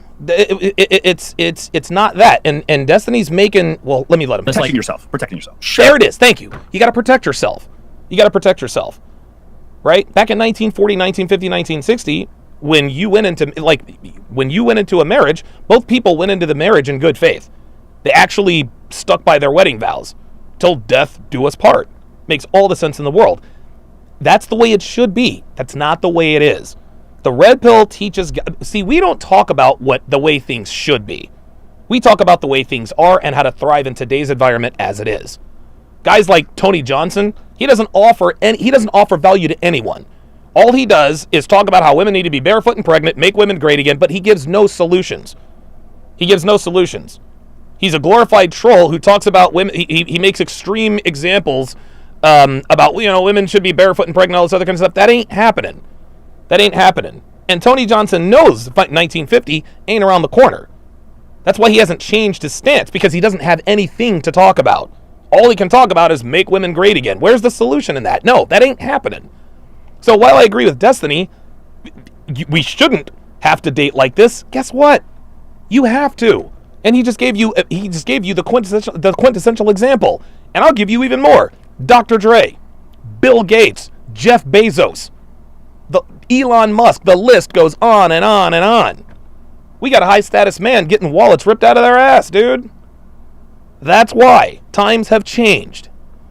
But I mean, like, I would argue, Sneako is our Muslim expert, I won't touch your book, sorry. But, like, wouldn't you argue that going into marriage is literally, again, like the union of flesh, till death do us part, etc. That if you're going in with a prenup, you're basically like doing with your fingers crossed behind your back. So you wouldn't go in with a prenup? Well, I personally wouldn't. I don't know if I would suggest that for other people, but I'm pointing out the difference between, like, the trad versus the red pill, where there's this huge schism right now in terms of advice. So do you remember this? Well, the trad versus the red pill is that trad talks about the way things should be, and the red pill talks about the way things are. There is a very big difference. Science thing. So if 70 to 80% of divorces are initiated by women, then it would de-incentivize women to get a divorce if there was a prenup. That's just scientifically the way I'm looking at it. Nobody gets into, again, 38% of businesses stay in business after 5 years, something like that. Nobody starts a business, but hey man, 38% chance we're going to fucking make it. But if you get married, hey, you know what? There's a 53% chance that we're going to get divorced. Nobody says that. Everyone has. So, but why not protect ourselves? I have home insurance, but I don't intend on burning down my house, and I have car insurance, but I don't intend on totaling my car. I just don't think. I think you can.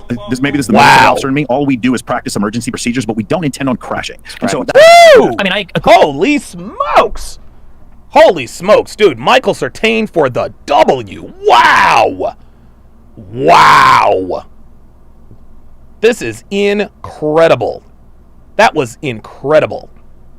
That makes perfect sense. We don't buy a house expecting it to burn down or for it to flood and water damage, but we get homeowners insurance anyway.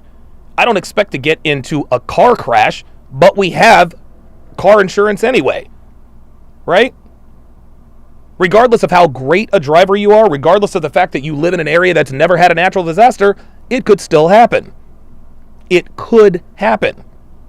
Right? Not only could it happen, now let's go to marriage, it does happen. At a 53% clip, 70% filed by women.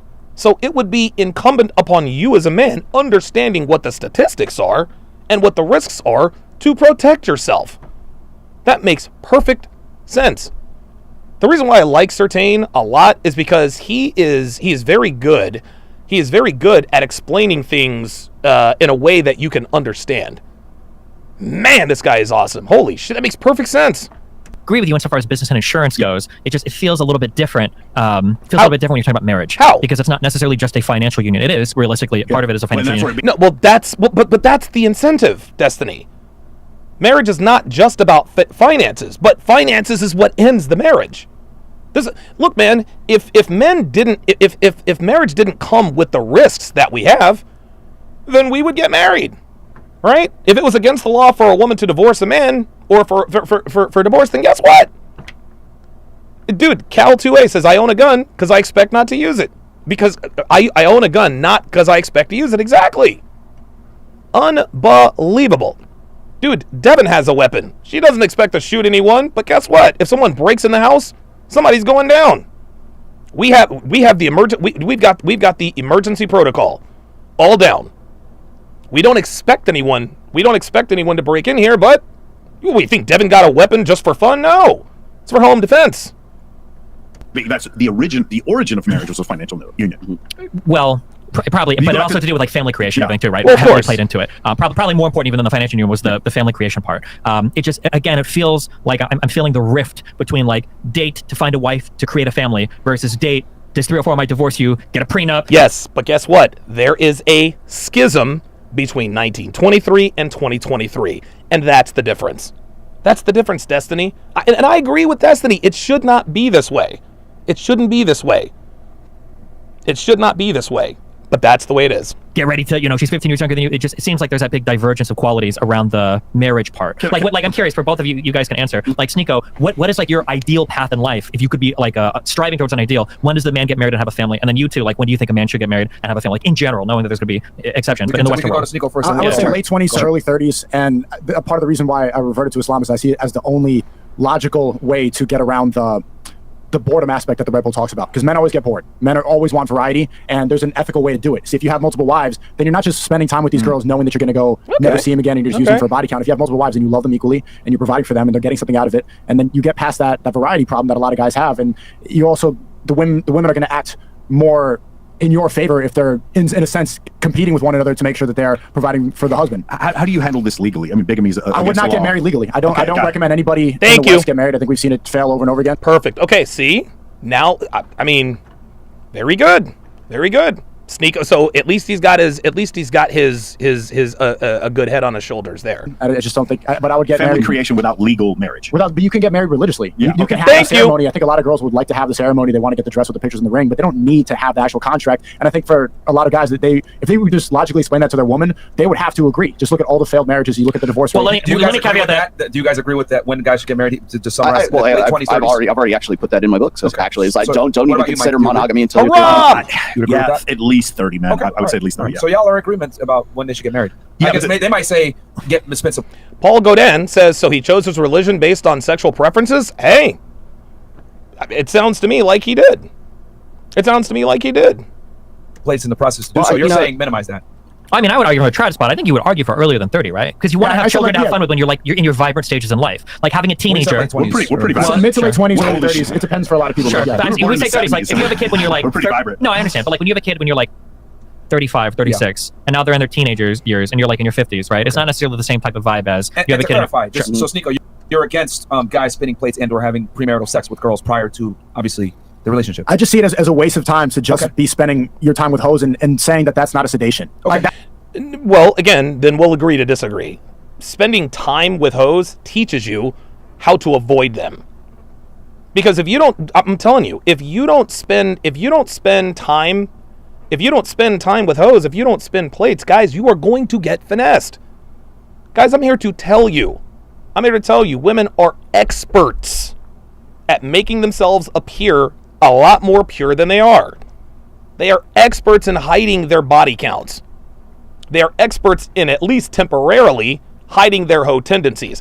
This is why I tell men, do not vet a woman for a period no less than 12 months. I detail this very specifically in my book, How to Train Your Woman. It's on sale now, 50% off, tsracademy.com. Pick it up right now. It's an interactive ebook. This is an interactive ebook. Vet her for no less than a year, because a woman can only fake the funk for so long. A woman can only hide her hoe tendencies for so long before they start to sneak out. When you spend 4 seasons with a woman, you know exactly what you need to know to make an informed decision moving forward as far as what you want to do with her. But if you don't have experience with hoes and you get with a woman who clearly is a hoe and you don't recognize that she's a hoe, you're going to be in a world of hurt. You're going to be in a world of hurt, my friend. Experience is absolutely necessary. It is not a waste of time to smash hoes. Back in the day it was. Today it's necessary. That's the one component that the Red Pill's missing, is that they see it as experiences. You're getting better. It's part of being a high value man is having a huge body count. I see that. No, it's not part of being a high value man, having a huge body count. Being a high value man is having a huge amount of options, quality options. actually a worse sedation than porn, the video games, and all this other thing. Because not only is it just going to waste your time, but the risk factor is extremely high. And the solution that that is offered to become this high value man that the Red Pill talks about is getting a vasectomy, which is not even the quickest solution. Because again, hyperbole, but yes, hyperbole. Yeah, he was. So the thing is, you guys remember the story of the Buddha, right? He goes off and he's a prince. He's an Indian prince, and he's never seen a dead person. He's never seen a sick person. He goes out for the first time and he sees the sick, the poor, the dead. He comes back and he freaks out and he finds enlightenment under the lotus tree, and he tells everyone to get rid of all of their personal possessions and all this kind of stuff. But it's really easy to say that when he had a fucking harem before he said it. When you interviewed Bulgarian, he's like, oh, having sex with all these girls isn't that... Dude, I literally just said that about Sneako. It's easy for Sneako to say that banging a bunch of girls is sedation and should be wrong. It's easy for him to say that now that he's done that. It's easy for dude, listen, it's easy for us to say Jalen Hurts should take less money for the team. It's easy for us to say that. We're not the ones on the football field putting our body on the line. We're not the ones risking injury and sometimes possibly even death by trotting out to the football field. It's easy to spend somebody else's money. It's easy to say what somebody else should do when you're not in that situation. It's easy to tell somebody to refrain from something when you've already had plenty of that. So that's exactly what I said earlier. Good for Certain, man. That big of a deal. It's really easy to say that after you had sex with all those girls. If we say this, Sneako, to other dudes, they're going to sit there and listen to us and be like, hey, let me fuck these girls real quick first, and then let me learn this lesson on my own. That's the problem. Yeah, men learn from experience. For sure. I will tell you are 100% right. It was a sedation for me, and I fucking enjoyed it. I'll tell you that. There you go. So that's the problem. The thing is, while we say that, and I agree with what you're saying, and I think you're setting a good example, the problem is men are still men. Men are always going to be more interested in casual sex than women are. The 37 culture study done by Dr. David Bussin, all 37 cultures, men were more interested in casual sex than women are. That's true. But then you have to think about, like, because we all have a platform, like, what's the best advice to give out to the masses? Because if you're saying for me, statistics is the best advice. The truth is the only thing that I care about. I don't amoral, like you said before, because the problem is that the Overton window consistently shifts to the left, and no matter how much I, as a Christian, want it to go back to the right, I know that unless, other than I can think of maybe Afghanistan recently in 1979 and in Iran, I can't think of a single society that shifted back to the right in the last 50 years. But then you're creating a bunch of men that are victims of that system and that are just playing parts of this leftist system instead of trying to create people. I don't think it's leftist, but yeah, I understand what you're saying. Well, also have to be careful. Our advice can't be statistics, because I feel like one of the things you argue against as red pillars is just being a statistic, right? Like, you could argue if you're listening to your man should kill yourself, because statistically speaking, men kill themselves more than women, but that's not a good argument, right? Like, in some senses, you have to give a prescription. Is what yeah, exactly. Like, you don't want to just be a statistic, right? Well, because statistically speaking, what percentage of marriages end in divorce? What percentage of women initiate? Right? You want to try to find a way to rise above, right? I guess maybe a better way would be what Destiny said makes sense. I don't like using statistics because we all know that statistics can be made to say anything we want. Instead, we use what we call empirical data. Empirical data are shared experiences from a large sample size. We have a large sample size of men saying, hey, these bitches out here really ain't shit. If you do this, they'll do that. If you say this, they'll do that. We exchange information. That's the difference. Oops. Like, here's my prescription, but they come with the statistics, and this is the reason why. And none of them are based on my feelings. They're always going to be based on other statistics. So I would say, for instance, if I would say 78% of divorces are initiated by women, that would be Edward Cross asks a very good question. He says, why does anyone need your advice? All they need to do is govern themselves accordingly. Yeah, they do need to govern themselves accordingly, but how do they learn to govern themselves accordingly? Like, you need, I don't know, maybe you're talking about Destiny, but yeah, like, red pill. Okay, gotcha. Okay, my bad. Never mind. My prescription would then be to get a prenup, but it's based on that statistic. Yeah, for sure. But it could also be like, well, here are the most common reasons for divorce. Try to remedy these before they become an issue. That's another great statistic, though. You're reading a statistic for a prescription. But the feeling, right? But again, that's why we tell guys, don't even mess with the prenup. Do not get legally married. Don't do it. Yes. What do we express at the end of the day, right? It's the difference between history and historiography, right? If we want to tell the story of World War II, we're not going to talk about every single soldier in the war. We're going to focus on, the leaders. We're going to focus on the big battles. Same thing with statistics, right? It's what is it? Statistics don't lie, but liars use statistics. You can arguably use statistics to tell almost any kind of story you want. There you go. Depending on how you massage your numbers and depending on what side you present, but it's our choice to choose what we. I was going to say, Fresh looks like he's asleep. Want to present to the people. Actually, we can't see Fresh. Which is what we tell them to do. Also, one thing I would say on the marriage stuff, because I hear this a lot. I don't know how many of you guys talk about this or get into this a lot. You have to be really careful with the live with a woman but never get married. One, because some states have something called common law marriage. Yes. Which I hope most of you guys are familiar with, right? Yeah. So I think Texas, I don't believe has it, but yes. Yeah. I think Texas. No, Texas does. I'm sorry, Nevada doesn't. Yeah. You're right. Be very careful with that, because you. Okay, I got you, Ed. Might find you're getting a divorce notice from a woman you never agreed to marry. So one, be careful with the common law thing, and then two, I do believe that one of the reasons, we don't have to get too deep into the divorce stuff because that might come later, but one of the reasons women probably want some sort of like formal contract is because, while there might be some love and children and all of that, there is also money and career being left on the table too, depending on the arrangement. If you're telling a woman like, hey, we're going to fuck, we're going to have kids, and I love you and I love that and I love our family, you're going to stay here and take care of kids while I go and I continue my career. When we split, if we get divorced in 10 years, I didn't lose shit financially because my career has been fine. I've been working the entire time, and now you're stuck being a full-time caregiver. You might have given up your career to do it. So I think it's reasonable for the woman to say, much the same that a man might say, I want a prenup, just because we get divorced and you're taking half my shit. The woman could also be like, okay, I understand that, but if we end up getting divorced and I'm throwing away a decade of my life to take care of your fucking children, our children, I want some kind of financial assurance. So I think that's fair. You're aware that that's okay. That's fair. That's fair. And we as men, we are bountiful and we're fair-minded. Women are not. Women are not. I was watching Just Pearly Things the other day. Friend of the show, and she mentioned a statistic among lottery winners. Women, when women win the lottery, because there's a story about a woman who won the lottery. I think she won $50 million. She immediately divorced her husband. And the statistic that she mentioned was that when women win the lottery, overwhelmingly, if they're married, they almost always leave their husbands. Whereas when men win the lottery, they stay with their wives. That's just the difference between men and women, gentlemen. That's the difference. That's the difference, dude. Men, we are fair-minded creatures. We are bountiful. And the reason why is because we're more resourceful, bigger, faster, stronger, blah, blah, blah, blah, blah. Women are the weaker, physically weaker sex. They don't have as much ability as we do. So yeah, naturally they're going to be a little bit more ruthless, but that does not negate the fact that that is absolutely a rotten to the core type characteristic. If you are a woman married to a man and you win the lottery and you divorce your husband, you are a trash human. I'm sorry. Certain prenups are thrown out exactly for the reason. Depending on how egregious they are, or the state of the people writing them, or both sides have representation. There's a lot of some prenups do get thrown out, but not all of them, right? Yeah. You guys, I think you guys are being a little too hard on Sneako, man. You guys got to understand, Sneako's young, guys. He's 24. He's rich. He's friends with high-level guys. You can't deny that Sneako is he's a smart kid. He's a smart kid. He's an intelligent guy. There's no doubt about it. He's 24 dude. He's 24. He's friends with Myron and Andrew and Tristan Tate and Justin Waller. He's got to be doing something right. I think at this point, I think he's young, and I just think he's trying to find himself. He's 24. He doesn't have a clue. I didn't know who he is. Dude, I didn't know who the fuck I was until 10 minutes ago. Right? I think that Sneako is probably wise, and I'll put it like this. I think Sneako is definitely wiser than I was at 24. Ostrike right there said Sneako is wise beyond his years. Yes. Yeah. Sneako is wise. Dude, I'm telling you, he is far more accomplished than I was at 24. At 24, I was a fucking loser. I was a loser. I was working at a fucking warehouse, getting ready to marry a woman who'd been ran through at the very warehouse that we were working at. Real talk, man. So yeah, I think Sneako's young and inexperienced. I don't think he's weak. I don't think he's bad. I just think he's young and experienced. He'll find his way. Okay. I'll tell you this. If I am where I am, based on where I was at 24, I'm not worried about Sneako. Hey, real quick, this has been great. I'm going to read some of these chats real quick, and we're going to kill the Facebook and the Twitter stream. So, guys, come on over to YouTube right now. Like the video on YouTube, subscribe to the channel, and also all the guys' links are below. Yep. Follow Destiny on YouTube. Check out Sneako on Rumble. Check out Mike Sartain and the Access Vegas podcast on his channel, as well as Rolex Masi on the Rational Mail. I'm reading only $100 super chats and up, guys, so that I can make sure that we keep this thing nice and succinct. We got Platinum Elite going.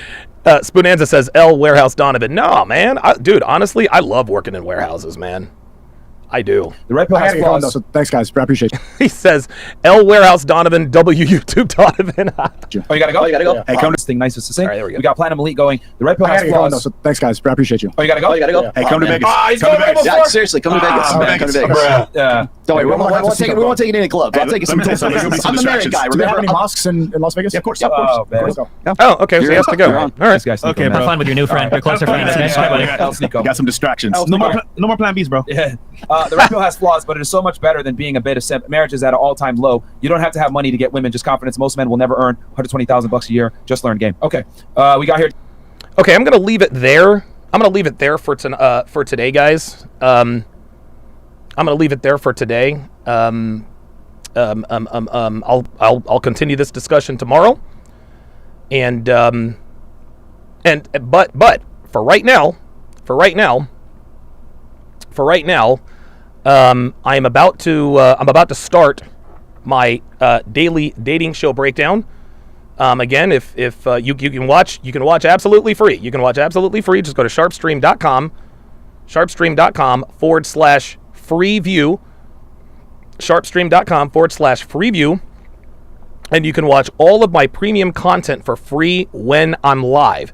If you want access to the archive, sign up to be a patron at patreon.com/Donovan Sharpe, or sign up to be a Sharpestream member at sharpestream.com.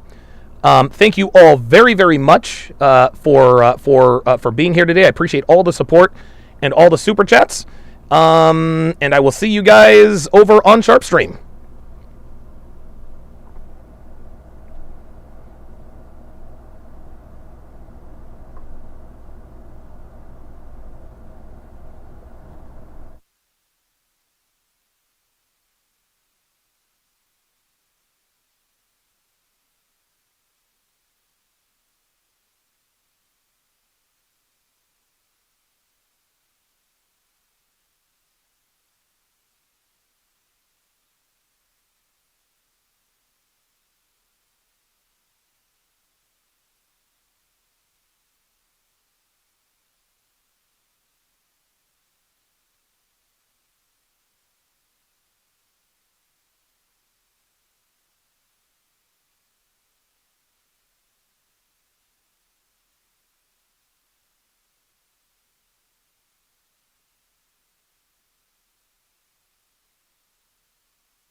All right, everybody.